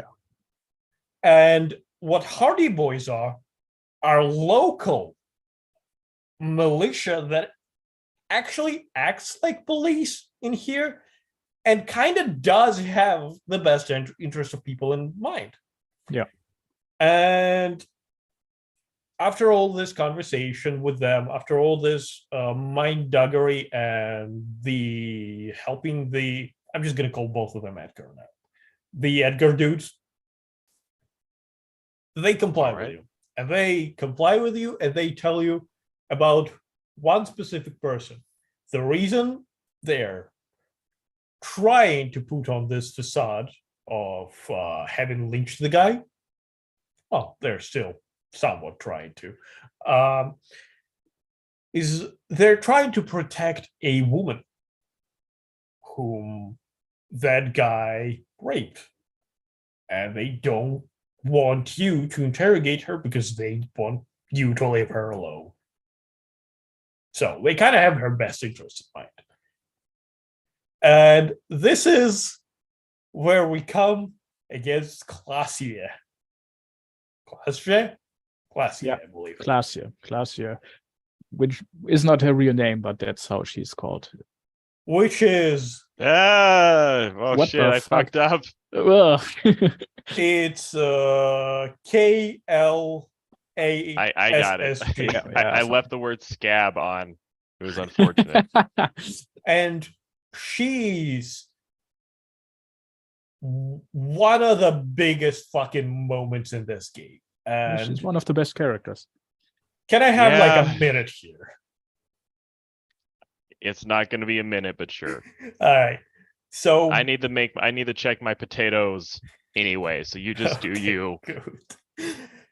So something I mentioned earlier is the games I really love are where the game designers use emergent player behavior to influence the narrative and vice versa. Let me give you some examples. If we think about Pyre, for example, Pyre, you say? Yeah, game from Super Giants. The game is about you, the reader, building this legend for your characters. And the way you do it is you level up the characters, and only the characters that are leveled up can then participate in the final battle. Oh, every one of your characters can participate, but only the characters that you've invested in, right? The characters you like, and because of the fact that you like them, you level them up, can ascend. And if they ascend, you can't use them anymore. You miss out on those character interactions. But supposedly in the world, they go to a better place, a much better one. It is not only a gameplay motion, it is also just an emotional moment for you as a person. It is very powerful. And as you ascend those characters, some because you just want to fuck maybe with the Commonwealth up top, some because you want to preserve some of the characters that you really like with you for longer, some because you care for them genuinely and you want them to be this better place upstairs. As you go through that, you find out that you can't ascend everybody. You have limited amount of games left to you. And sometimes you can just straight up lose in a game because you want to somebody from the other team to have a chance at better life. And what you're doing throughout the game is building this legend. And what the game ends with is the ballad that is based on your actions that you've taken throughout the game. So what the game designers do is they have this emergent player behavior that they use to create a narrative that then expounds and climaxes in this big emotional moment, which is a ballad about your actions. On the other, which is a lot of high points, right? There are some lows there, but it's generally like a build up to a higher point. On the other scale of that is Rain World, where the entire game is about being obscure and beating you down because you are an element of the lower rungs of the food chain, which is trying to meddle in the affairs of passing gods, essentially. And Downpour expands on that massively, showing you how those interactions and world changes throughout years, how slug cats influence it in so many ways. And it is an incredible story once again, but one much about disempowerment. This game, what it does is it builds within you a habit right? Disco Elysium presents you with the system of your inner voices that you level up. And as you level them up, they become stronger, more pertinent. They give you options that are often better. If you succeed on their checks, you're getting positive outcomes repeatedly. If you succeed on volition, you don't simply not take those drugs. You're gonna have bonuses against not taking those drugs later. If you succeed on suggestion, you're getting more information out of that person. If you succeed on rhetoric, you can persuade somebody into doing something they wouldn't. If you succeed on that visual calculus check, you can abuse that little child for your own amusement. And now you come against classy. And you go with that behavior because that's what game has taught you. Until that one check where volition pops up and says, something is wrong here. And when you succeed, if you succeed, I should say, which I did, volition looks you in the eye and says, we're compromised. You shouldn't trust your feelings. She's wrapped it all around you. And throughout this conversation, what she has been building is the narrative. Yes, she has not been raped, but she had an interaction with that man, that he has been lynched, that she is a poor person, that she's down on her luck, and that she's this and that and that. And suddenly you pass this check. You have many before. You have logic here. You have empathy here. You have suggestion here. You have conceptualized and rhetoricized her. But suddenly you pass volition and it says, you shouldn't trust any one of those checks. And it refers to logic. And it asks you, what do you think about her? And your logic suddenly goes in all caps. She's innocent. She's good. She's kind and pretty and sexy. And you go about suggestion, about empathy, and your empathy goes, I love her. I love her so much. You ask Inland Empire, and Inland Empire goes, I see no faults within this kind soul. She's a radiant being, right? And then volition goes, look at this shit. This is what she's been feeding you all this time. And you can go through those options again. And when you do, the shit that your feelings tell you is insane this time around. Before it made sense. Now it twists on, it ramps it up a little. And it's insane, right? And everything, and now that you look at the dialogue that she's been feeding you, you realize that she's not simply lying to you. She's telling you a little bit of truth with everything. Yeah. She's telling you a little bit of truth, and she's telling you a little bit of lies. She's fucking with you. She's manipulating you with every dialogue option. She's evasive here, where she wasn't before.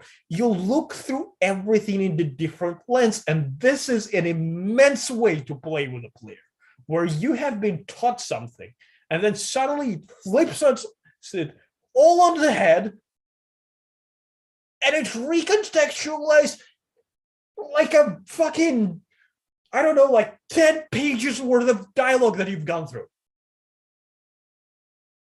It's an incredible moment in the gameplay, and if you haven't gone through it, it is so good. It is worth playing this game alone for that moment. Well, I mean, we did just tell them now. Yeah, play the game. Play the yeah. fucking game. All right, that was cool. You see, this is the advantage of streams. I can let Thupa go for a while, and I can make breakfast while he does. And something very similar to what you just described also happens in a very missable scene that's, in my opinion, probably the best scene in the game. Who's it with? Did you at the very end when you went to the island, did you go to sleep at the island? Did you have that scene? Yes. Okay. Yes. Okay, good. Great. Then you both know what I'm talking about. Yes. I I was not- going to bring it up later. I'm not sure if we should talk Okay. about it here, but it does the same thing with Well, where are we it gonna- contextualizes all your inner voices. Yeah. I mean, are we going to talk about it? But I it's think we mostly just can get tidbits. there fairly quickly because I will say we need to talk real quick. Roy is cool. I like Roy. Yeah, Roy. I like is cool. Roy. remind me again who is Roy? Roy is the junk dealer. He's the pawnbroker you pawn sold your shop. gun to. Yeah. Where when you talk to him, you see that Roy spends most of his time conked out, wearing crazy sunglasses in a mostly dark room with like weird right. laser displays going on the wall that he stares at all the time. Yeah, because he Right. has to take his anti-radiation stuff, which is Yeah. hallucinogenic. Yeah, he takes a psychedelic drug at all times, and he's constantly high out of his fucking mind. And when you talk to him, he tells you, "Oh, I was involved in like a youth extremist group a long time ago, and we tried to make something called the People's Pile. They tried to make a radioactive, like uranium generator that was going to produce free electricity for everyone in the name of the people. But it turns out that a bunch of uneducated communist teenagers don't actually know much about nuclear engineering. And they fucked up and it melted down and everyone got radiation poisoning. So Roy is just high out of his mind constantly to stave off the radiation sickness. Roy's just a sweet boy. I like Roy. I just wanted Roy's- to mention Roy. This is something that actually is we've really understated in this podcast, but the characters in this game are immense, to say the least. Like you Yeah. will, well, to mention the Edgar boys, right? Immense. It's almost like they have vast oceanic souls. Am I right? That's the best line in the fucking game too, where Inland Yeah. Empire praises the main character and says like, people don't know about your vast oceanic soul. And You I'm like, must yeah, they sing. don't. We have to talk about the karaoke at some point. I I never didn't got do it, karaoke. actually. You I didn't do couldn't it? I couldn't figure it out. He's like, I need a song to sing. Yeah, you I- need And then to I find- couldn't find it. Ah. I got into the confrontation with mercenaries before I could finish that quest. So, anyway, here's the thing. One thing that we've understated is how immense the characters in this game are, and I really Sorry. want to go with that description because the example I want to bring up are the Edgar boys. But I'm sorry. I'm just like I'm finding some really good memes right now. But, The party guy in the corner meme. yes. I just found one where it's Harry and it's like, they don't know about my vast oceanic soul. Holy shit, that's funny. Yeah. Oh, okay. So- I'm sorry. Keep talking. the rat fucking fat asses that they are. They fucking torture you on a small chair. They constantly blue ball you and fucking manipulate you. Their entire goal is to like. They're playing. If you play the messenger between him and Joyce a bunch and like follow up with his quest that he's giving you, he's essentially like playing like a double fucking dare between himself and her. And what he's trying to do is to make Revachol an independent city by like concentrating a lot of force and doing a lot of shit there. Like I don't remember half of it to describe it appropriately. So let's talk about it.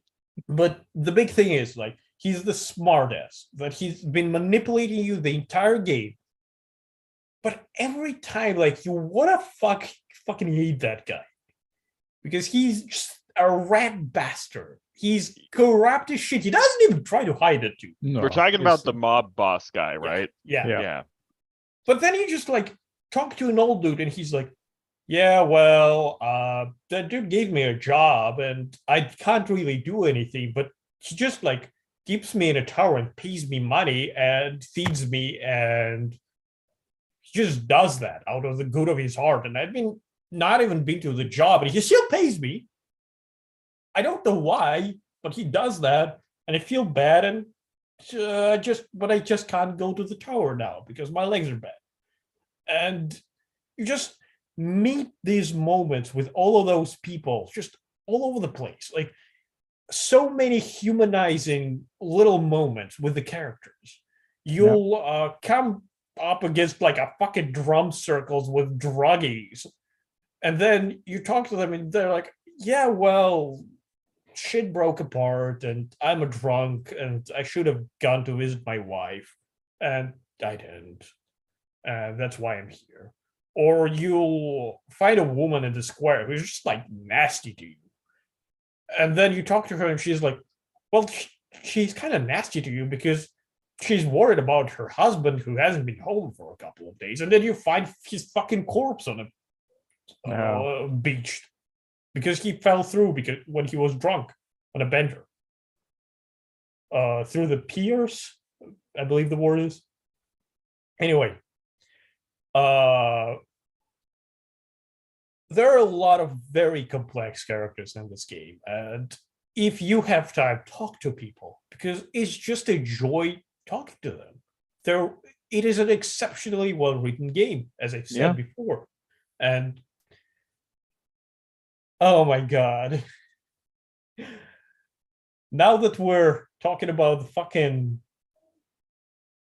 second part of the map again, I believe it's time we talk about the church quest. Yeah, because it's important.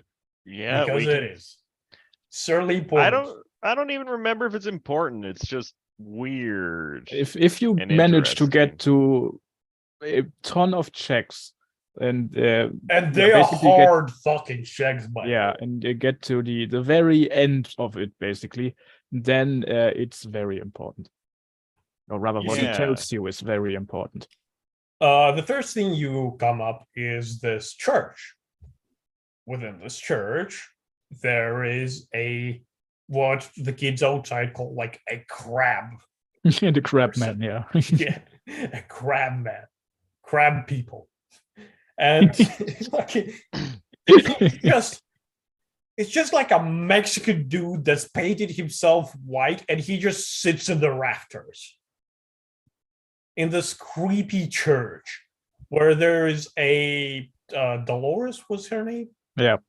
Yes, Dolores, the Innocents, where every now and again in the historical understanding of the society, someone shows up who has Dolores, yeah, she eventually in this society they have a thing where periodically someone will show up who is so wise that the people perceive them to be a manifestation of historical forces themselves, and they just become a crazy dictator who gets to do whatever they want, and they can perform miracles, I guess. Yeah, so they're probably not even human. There's something else.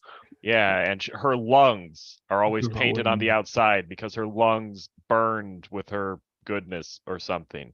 So you investigate this church, you talk to the crab man, and you find out that he's worshiping this hole in reality, as he calls it. And there's like this 2mm hole in the roof through which streams a place where no sound exists. It just consumes information within it, essentially. And eventually a researcher shows up and she has a computer that is inside that church and she's investigating it. And if you have gone through the bookstore, you can deliver her some stuff that she needs to advance her research. And if you follow through with some of her requests and complete the quest, you get to analyze the whole. Did you do that, Jaws? Yeah. I did not get there. I got through Tiago, where he was running around being creepy. I helped the street toughs start their dance club. Which did you figure out that it was a drug operation? Oh yeah, of course. I figured that out immediately because my person was very smart. He noticed, oh, there's a crate labeled drugs. They're probably selling drugs.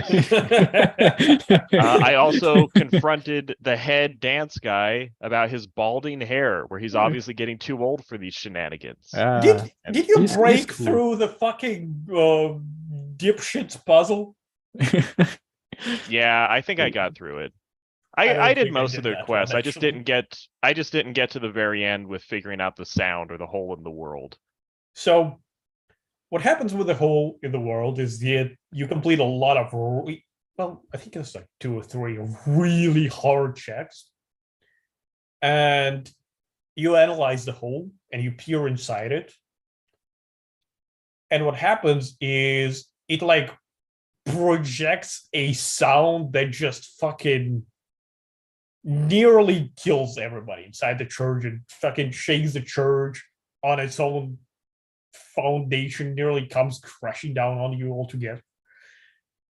And what that hole is, if you complete another really hard logic check to comprehend all of it together, it's the beginning of the Pale. The Pale is starting up in this zone, and what the Pale is essentially the result of all of our human thoughts being scrambled together, compressed, and becoming nothing together. Yeah, and erasing everything else. Okay, I feel and- bad for having missed this. It gets even better and more complex. Oh, I feel better. Yeah, good. Go on, Joss. And the reason why the church is in this place is because the people, even in ancient times, realized that this hole was there. Like, I mean, they couldn't perceive it, but they could just feel it. And they built the church around it to contain it. And originally, there were 7 churches, which means there are 6 other holes at least. Damn. And there is a very strong implication that by analyzing it, you actually made it worse. Yeah, when you like let the sound through and listen to it, that you are making it worse. Yeah. So after that, you can start a dance club in that church. Yeah. Because finally the scientist moves out. She doesn't so much move out as she says, "Okay, at that point she doesn't care anymore." you can move in, and the kids move in and start the dance club. And you can. This is important because you can make Kim dance with you a little. Yeah, you need to do this. You need to succeed at this if you want to get at the one of the most important informations in the game. And yeah, if you do that, what happens is a little later is the game forces on you a shivers check. And if you succeed there, which, well, I succeeded, I assume you have to. What you find out is that shivers, one of the weirdest skills, surprisingly, in your skill tree is the voice of the city itself. It's Rebashal talking to you. And what it tells you is that it chose you as its champion, that it as a city is falling apart. It's been torn apart into nothingness and is being consumed by the Pale. That the reason it chose you is because you have compressed your shit, that you did not give up, and that despite being knocked down so much, you stand up and you fight for the city, for people inside of it.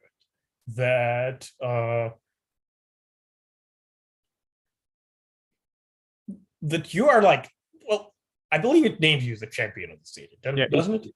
It does, and there's like one hidden check that if you have high enough reaction speed, you can realize that the city is afraid, and it then will tell you that in, I think, like 20 years time, 25 years time, that Revachol will be annihilated in a nuclear explosion. And it shows you, because apparently you are the only person who might be able to stop it. Okay. And this is, after this, if you go to that big build in the center where you've been trying to find Ruby all of this time, it will count all of your quests towards that big shivers check. And those are specifically quests within which you have helped out the city. That's really cool. Real quick, does this actually happen? I clicked on a GIF and he's dancing, but he's dancing pointing his gun everywhere. Does he actually do this? I don't- I He didn't dances have with the gun. whatever he dances with whatever you put in his stand. I saw Oh, it so with it's a the preset giant crow. animation and you Yeah. can put whatever. Yeah. Oh, I okay. You didn't know, get the as an gun myself. as an American, oh, I did. I shot someone with it. As an American, I will inform you too, that is against firearm safety. You're not supposed to dance with a gun in your hand. As an American yourself, you know you would do it anyway. Unless you're in the Marines, then you're allowed to throw guns up like batons, apparently. Okay, I'm gonna go back So- to this. Okay, so Um, Yeah. I believe we're on to the point where we can talk about Ruby. okay, well, there's not even much to talk about. She's just a crazy bitch in a tunnel. Well, you go Oh, down God. the tunnel. Well, to teleport up the stairs first, you go down the tunnel. You meet Ruby. She's actually not hard to find, and she's waiting for you. She points one of those fucking things that you use to go through Pale to fucking stun you. If you pass some checks there, because I expected she would fucking shoot at me, I put on all of the armor that I've gathered up until that point and all of my physical shit. So I passed those checks. And yeah, you juggle gear a lot in this game, by the way. Or Well, that's one of the biggest problems with the game, actually, because it encourages you to constantly change your clothes for skill checks. If Yeah. you were only allowed to pick one outfit per day, the clothes would make sense. But having the skills be tied to clothing you can change at any time, it just forces you to go into your inventory and change clothes every time you have an important skill check. I think it was a neat little idea because It was a neat idea, but they needed to restrict it because it takes the game aspect, it takes the choice aspect out of the clothing when you can change them at any time. They should have had limited times you can change your clothing.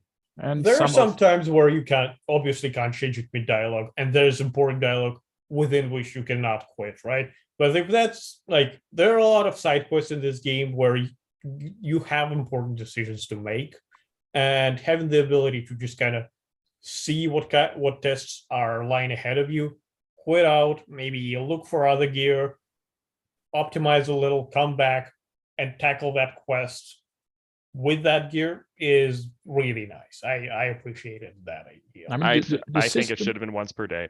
The system itself is pretty nice, but yeah, it should have done. There should have been some more balancing or some more thought put into it, because some of the skill bonuses that you get from clothing are like overrepresented and some are underrepresented. But yeah, in general, it's a good idea, but it could have used a little bit more thought. And we're coming up on it's 6:30 for me right now. I mean, I really don't think, Thupa, is there anything important to say about Ruby? Because my understanding is just you think it's her. Do you So know she's that the she kills herself? She's the 8th Hardy, and then she runs off. No, I If- didn't know she killed myself. So If you I guess fail, you're she fine. kills herself. I succeeded, and then she Yeah, just escapes. basically. And then she just fucks off. Yeah. Essentially, after that, you have to go back. What happens is a big confrontation where Kim can die, which she doesn't, in my case. And if Kim dies, your partner actually becomes Kuno. Yeah.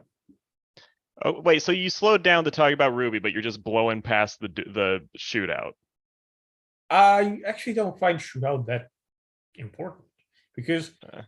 there are a lot of checks there that seem to be preset. You always get hit. The big one is that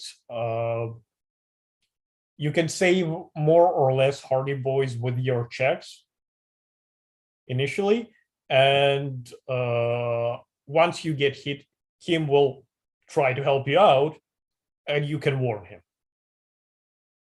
And if you do, he survives. If you don't, he dies. I'm not sure. I'm not sure if he dies. I've heard like conflicting information that if you go into his room at the Whirling and Rex, you can find like a letter, and it just says that he's at the hospital or something. But I'm not sure if that's true or if that was just made up. I believe that he dies, but It would be definitely a better decision if he would end up dead, like storytelling wise. The idea can be that he gets hospitalized, right? But could die on his way there in the hospital, whatever. Also, the shootout has a few good moments. I Yeah. like in the lead up to it. Inland Empire warns you something bad is about to happen. Yeah. Like all your skills warn you. You cannot turn back. This is if you go this way, shit will go down. I That's like how very cool. Inland Empire phrases it as a Rubicon.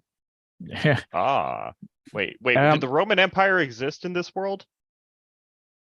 I don't Apparently. Okay. The Rubicon is probably an archipelago surrounded by turtles or something. Yeah. And I do like that Gart runs out on the balcony and gets a moment of acting brave. He Gart is briefly leaves actually the cock carousel to come out and talk shit before he runs away again. Yeah, Gart is actually a very, well, I'm not sure if I would say good person, but he's like, he's a decent person, like way more than he at first appears. He's an adult.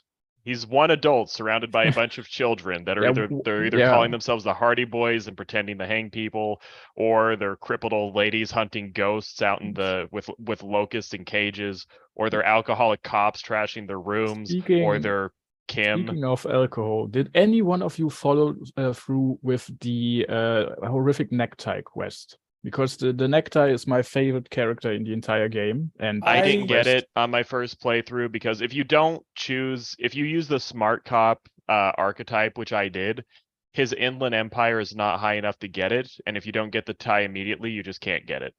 I kept it on for a while, but then I took it off because I started min-maxing. Okay, so I'm gonna talk about this one then.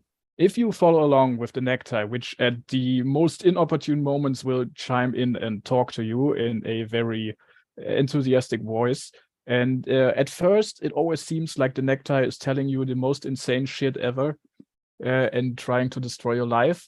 And one of the things it does is when you visit the three drunks at the fishing village, it will get very excited about a certain alcoholic item that this one guy is selling. I remember, Do you remember? Yeah, I remember he talked to me there, but I don't believe I even had it on. Anyway, at first this guy wants to sell this item for like 300 real, which you most assuredly you do not have, but you can trick him to sell it for you to you for just 3 real.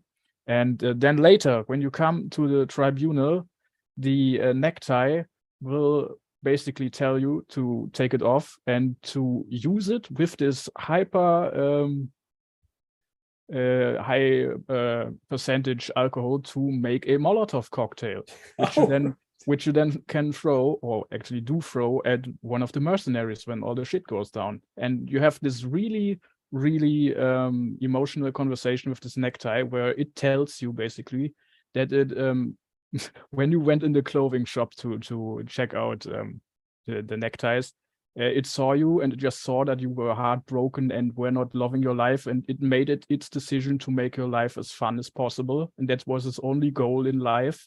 And you have just really heartfelt farewell, and then you throw the Molotov cocktail.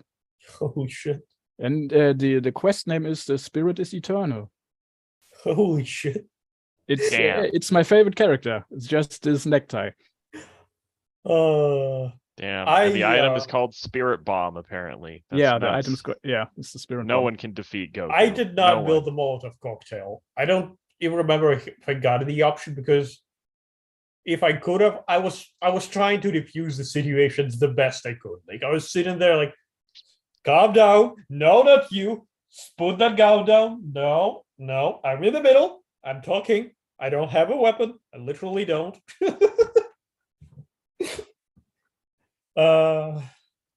Yeah. Well, it's kind of hard because you're just yelling, "No, I figured out who the murderer is." It's like, yeah, it's the guy behind you. It's like, no, it's not the guy who's been yelling about how he committed the murder for 3 weeks. I understand how you would think that. It's actually this person that sounds really made up that might not exist. Yeah, because you have not met them at this point. You only have just deduced, okay, the shot came from there. If you've got some yarn and a protractor, I can show you a mathematical proof showing where the bullet came from. Wait. Just put down the gun. Yeah. Oh, right, Uh, right. Yeah, well, you mean the last person. I thought you were talking about Ruby, who you okay, just let well, go. I mean, the ultimate spoiler warnings for anyone who cares. Who I don't think anyone's even here right now. Uh, let's just talk about the literal end. Yeah. Let's just talk about the island, and let's not even beat around the bush and be coy about it. After all this drama, you finally get a little boat from the lady. You go out to the island that's been lurking in the background, but you couldn't go there the entire game. And you find a little old man with a rifle.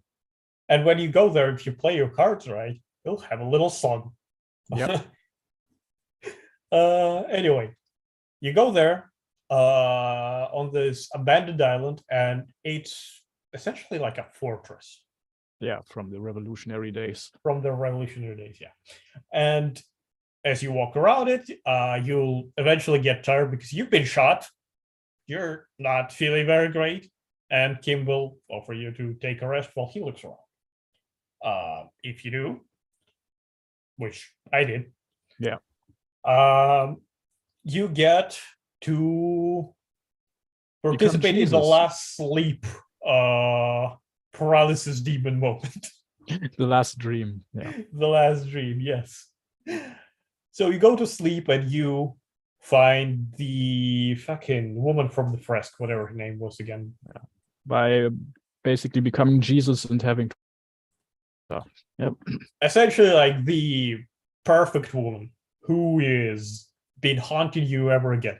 You figure out that essentially your feelings, by the way, once again, all scream, except Volition, that she's the best woman that has ever existed or whatever, and that you shouldn't doubt her in any way, shape, or form. that you really shouldn't talk with her about anything because it will just make you hurt. You figure out that Harry, our main protagonist, has dated way above his pay grade, way above his weight class. And she just eventually decided to move on without him, and he could live it down. Would that be a fair way to put it, Joss? Yeah, I've not personally encountered a specific piece of information, but apparently it's implied that the main reason why she eventually broke up with him is because she got pregnant and Harry convinced her to get an abortion. Oh my god. Really? I missed that. I missed that too, but I feel like read I about heard that somewhere. That does not surprise me. That seems very familiar. yeah, it was There's it was not the only it- reason why she why that relationship did not work out, but I guess it was the biggest one. I mean, Because she there's so also many. Oh, sorry, go. There's she also so many like calls out like your habit of of the way you construct dialogue, which is this giant meta thing about how the dialogue in the game itself is laid out. yeah. Oh, she breaks the fourth wall hard there, by the way. Yeah, there's so many quotes dealing with Dolores that go so hard. Yeah, And Dora says, "Oh yes, this is real darkness. It's not death or war or child molestation. Real darkness has love for a face. The first death is in the heart, Harry." it's yeah. Damn. There's a part where she says, "True love is possible only in the next world. For new people, it's too late for us." Oh jeez. Oh, The writing Yeah. in this game is just off the charts. it's fantastic. I didn't get into this too much, but because it's hard to even know how to talk about it. But there's so much in the background in this game where they put an insane amount of work into stuff that you almost barely don't notice. I almost certain I'm going to surprise you because I had a revelatory experience when I finished. I'm sure you did. game. But here's the thing, right? You finish this conversation where she just blasts you with fantastic quotes and fourth wall breaks, and you wake up and you're like, I have to get up, I have to be a better man, I have to be a bigger man, I have to grow up as a person from this. And you walk out and you find a sniper's nest. And if you fall down the path, you meet the sniper himself, which is a communist, whatever his name is. I don't. Like, Oh, well, he they're has a called complicated communards. complicated name. What's he called? Destitute, or in the dialogue window? I don't know. Who cares? The Ross- deserter. The deserter. That's Yeah. it. So, essentially, this is this old man who has deserted the army throughout the fighting, and then proceeded to do the thing Japanese people like to do, where Rape? Oh, he remained on the fucking island and continued the war way past its ending. And just. But the thing is, with him, it's not about the force of conviction that he has. That is actually kind of weak on his part. The reason he does that is because he's an old, broken man who has used ideology. Oh, I should say also jealous, a broken old man. Yeah. Who has been using his ideology as a crutch. Throughout the day, throughout the night, he goes onto the island, scampers for food and supplies, then rows back to the island, and using the scope, just stares at people and sees. Yeah. And a lot of people here said that it was a Deus Ex Machina, that this was a cop-out for the game's ending. And I think those people are fucking retarded. it was a cop in, if anything. Because you see, you can't treat this character literally. He's much more than that. If you recall the things I've really tried to accentuate throughout the retelling of the story, is that on the first day, you're a broken man. On the second day, you start figuring shit out little by little, compacting everything together, but trying to battle your physical addiction by withholding. Third day, your mind starts to wander. You try to bury yourself in these meaningless pursuits, and if you do go on those pursuits, for example, pick up communism, you don't actually become a communist. You haven't fucking read a single communist thing. You just spout out jargon because you do not pursue those beliefs for the purpose of betterment in any way. Yeah. Those are distractions for your mind. Your head is trying to subvert you of the path of betterment for your character. And something I know about this is that if you follow any of those paths, they lead to logical extremes. If you, I looked it up, this part. If you follow the communism, you eventually find out like a couple of commie boys that sit around there trying to like build a card house, essentially. And they have convinced themselves that if you follow communism, your beard will grow bushier, the turnips will grow faster, literally. And those are people that are using these ideas to distract themselves from an ever worsening world within which they persist. They live in a broken city that is doomed for failure, that is being consumed by this almost cosmic horror that you might have got made worse. They are living in a bumfuck society that is amidst its very own collapse, orchestrated by the elite, and everybody is miserable. And it is understandable how they got there. But if you confront those people, well, what they offer you to do is to try and build that cart house with them in the force of the communism, and it immediately collapses. But if you talk to those people, and if you pass some tests and empathize with them a little, you just gotta say, look, if we work on ourselves and we better ourselves, we can achieve better. And then you try to build that cart house again, and well, it doesn't hold, but it stays a lot longer, which surprises even the kid, who just said there's no chance to do this. And when you come up against this man, he essentially is Harry from the beginning of the game. He's a broken person who has given up, who uses vices and beliefs as vices to prop up his flawed perception of life and keep himself in this perpetual state of seething anger and just continuity, I suppose. Yeah.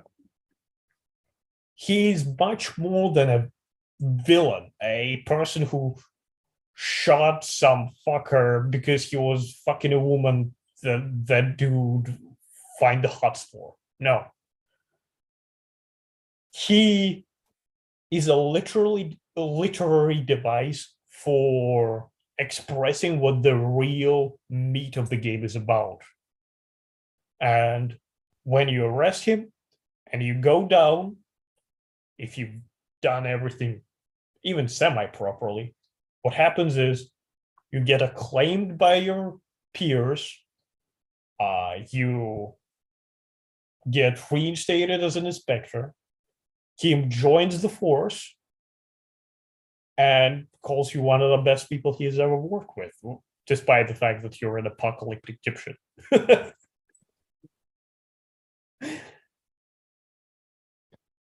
And I think that's important. Yeah, I mean, I really, to be honest, I thought it was just a horny old man that just shot someone because he was jealous that they were having sex. I think that this game has a lot going under the hood, and that it has a very good message at the end. Yep. And to support it, this is kind of what I was unpacking the ending for myself, because I initially was a little disappointed with it myself. But as I was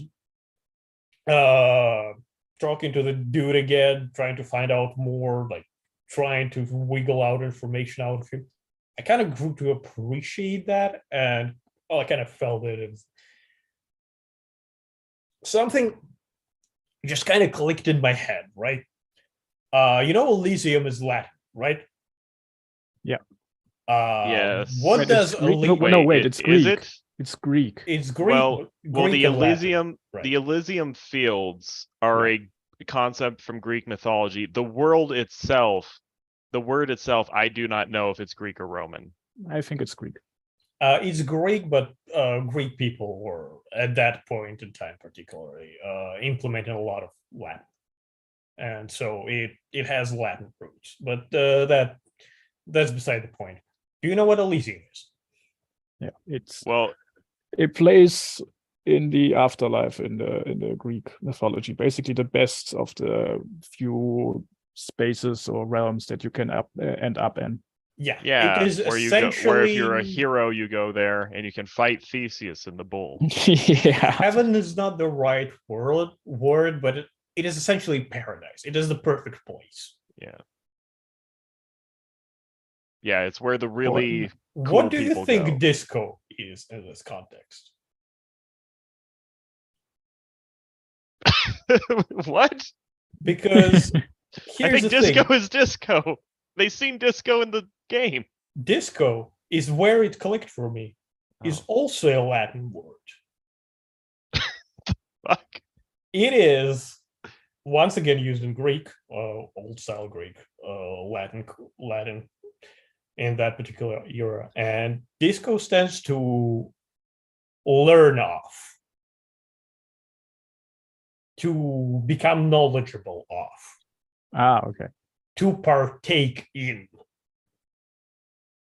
Why the hell are discos called discos if it's about learning? So in other words, what does the title of game is? To learn of paradise, to better yourself, in other words. Is bettering yourself learning of paradise? Yes, because the idea of the word disco is to learn of and to partake of it, right?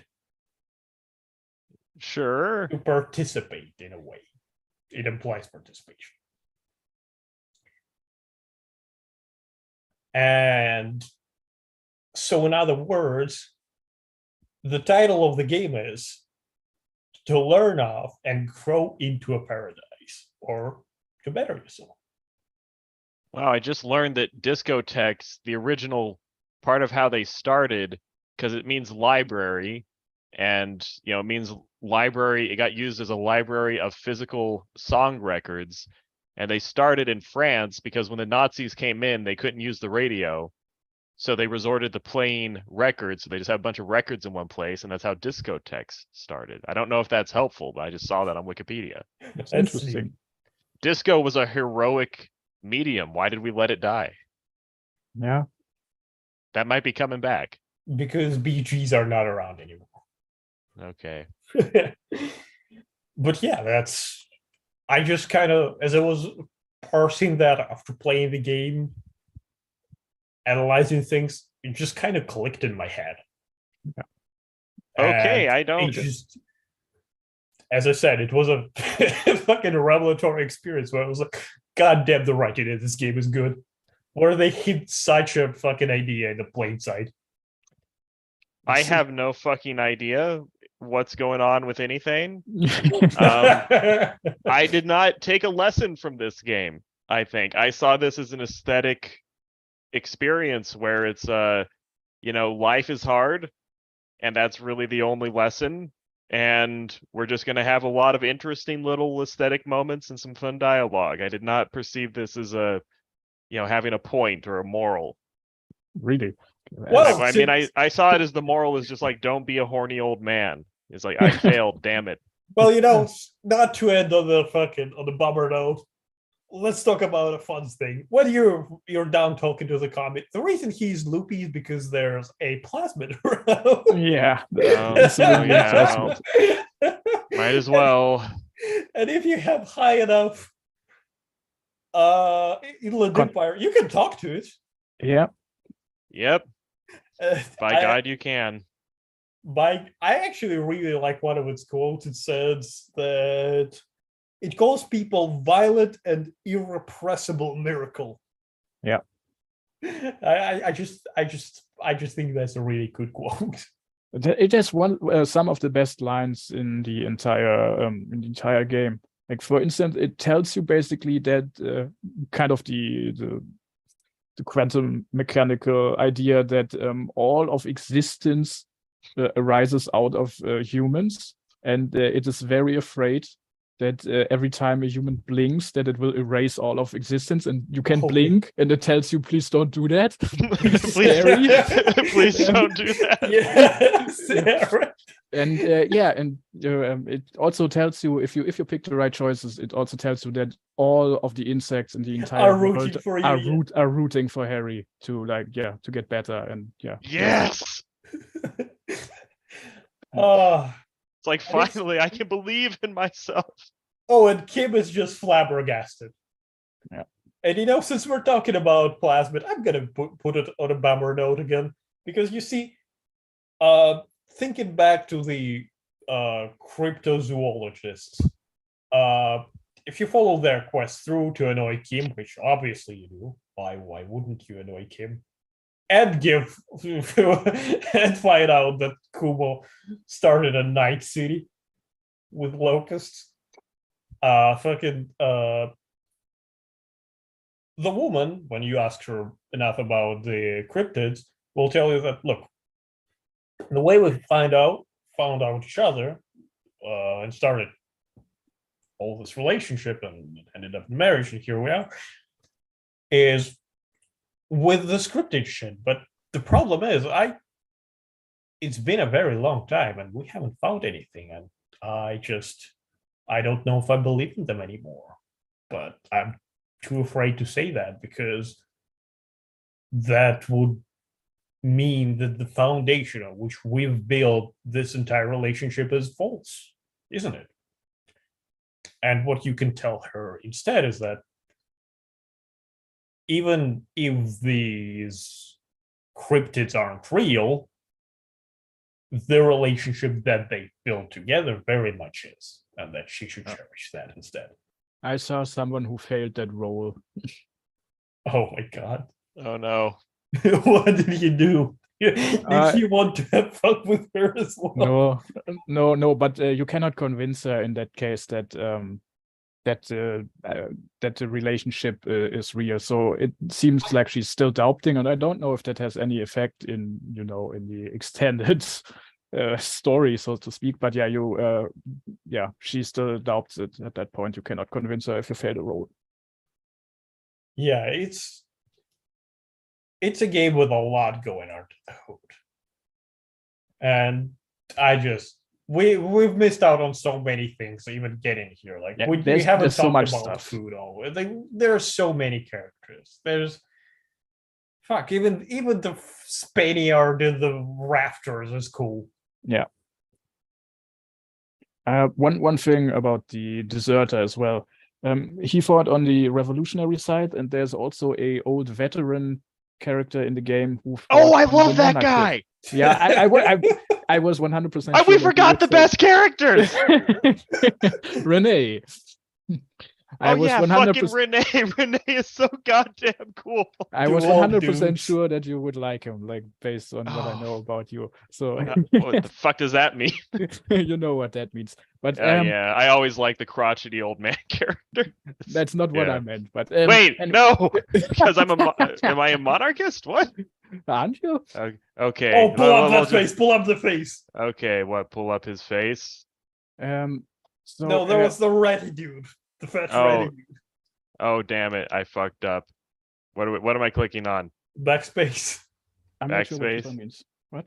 Backspace. There. Okay. Yeah, never Okay, mind. whatever. You don't know. um, It's too complicated. I'm not sure what choices need to be made, but Renee can die in the game. Yep, I think he just does die. I'm not sure if he can survive or not. But if you confront the deserter with this knowledge, he gets extremely sad because he mourns always him. saved basically a bullet for Renee, but of course it never has the intention of shooting him because he basically considers this guy as his only quote unquote friend because he went basically through the same war and has sort of a similar life in a way. Oh my And- fucking god, he did die in my playthrough, I forgot. I never noticed. I think he's it in just mine. old. I think he's just an Yeah, old he man. just I don't dies think of it's a old age for choice. me. I mean, he says that he's like sick or something when you talk to him, but I don't remember this from my playthrough. I only got this from what I watched. But Those yeah, two are and- so cool. yeah, When you they see are him, they're playing the ball game, and Harry can do the thing where he thinks they're doing shot put, and he throws their ball into the ocean. cool. Yeah, and if you fuck up the thing, you land the perfect throw. And they are really happy about it, but your physical instrument just calls you shit for fucking this thing up because it does not Ah. understand what this game even is. They're so cool. Where Renee was an old loyalist who I forget exactly what it was, but he carried the prince like 5 Yeah. miles on his back with like a broken leg and like crawled in the muck and like carried their shitty leader. Everyone hated the safety. And then Gaston is just a wishy-washy piece of garbage who he's a nice guy and he makes good sandwiches, but he doesn't do anything. And even talking to him, they're like, "Oh, you're with the Union?" He's like, "Oh, I'm not, a card-carrying member or anything, but I'm kind of with the Union." He just hangs around other people and globs onto their stuff without committing. And Renee is still fighting a war from 50 years ago. They're cool. I like their backstory with the lady. Did you guys get Yeah. into it? Yes. Where over the course of like 50 years, because they were childhood friends with a woman who couldn't pick between them and kind of loved both of them, and she kept going back and forth between them for Yeah. decades, where they each were her boyfriend like on 7 different occasions for spans of several years. And And they're she both recently- grumpy about it, but they kind of Yeah. still like each other. Like they're Yeah, best like they're- friends, but they fucking hate each other for that. like they're almost So- like husbands in a weird way. Yeah. They basically shared a wife for their entire adult lives. It's Yeah, their They're great. relationship is great. I love how you can just get Renee to go into crazy war stories and just babble like an old man. You have to go through some rather hard checks if you have not skilled like any motoric stuff, because I think it's like composure or savoir faire or something to get that war story out of him. It's kind of hard to get. I believe you can get it with empathetic stuff. Hmm. Because I remember him telling me, it's just my motor, I won't pass any of that shit. There's no way. Because I remember like a check where I think it's savoir faire, where you're like wondering how this guy just manages to stand up this straight, and then I think he got into like his military backstory. I think he called me a cunt at one point. Possible. I mean, You can see he's it through the super screen. angry. Yeah, he's super angry all the time, but yeah, or bitter. But Yeah. he's still a cool character. I mean, he spends his time literally sitting in a crater from when his city was shelled, and the political power of his city just completely disappeared. He's lived under an occupation wearing his old uniform for, I don't know, what, 40 years Apparently, you can get that uniform. from his corpse? I guess so, or it might be in his guard booth. His I office? Yeah. only found that out yesterday, because apparently, if you dress like this and go to Everard, he reacts very confused and asks you why you're wearing that uniform. I'm very yep. Well, we're kind of wrapping up here. I will say, like, a final thought from me. It was kind of sad where the entire game, because the game, it pits it as, there's Everard, the gangster communist guy, and then the aristocratic rich lady from the White Pine Shipping Company. And you kind of get, okay, Everard does actually care about the people, but he's just really impractical and kind of a jerk. And the White Pines lady, I ultimately went more with her, Yeah. where, okay, these people are assholes, but they're at least sober, they're at least reasonable. They at least seem like they're capable of directing the situation towards a soft landing. Like, they know what's going to happen. Everard's just stamping his feet and trying to be a gangster. Then at the end, the White Pines lady just totally ditches you and disappears. Yeah, after she gets what she wants, It's but like- she's still one of the best characters, I think, especially if you like get her backstory.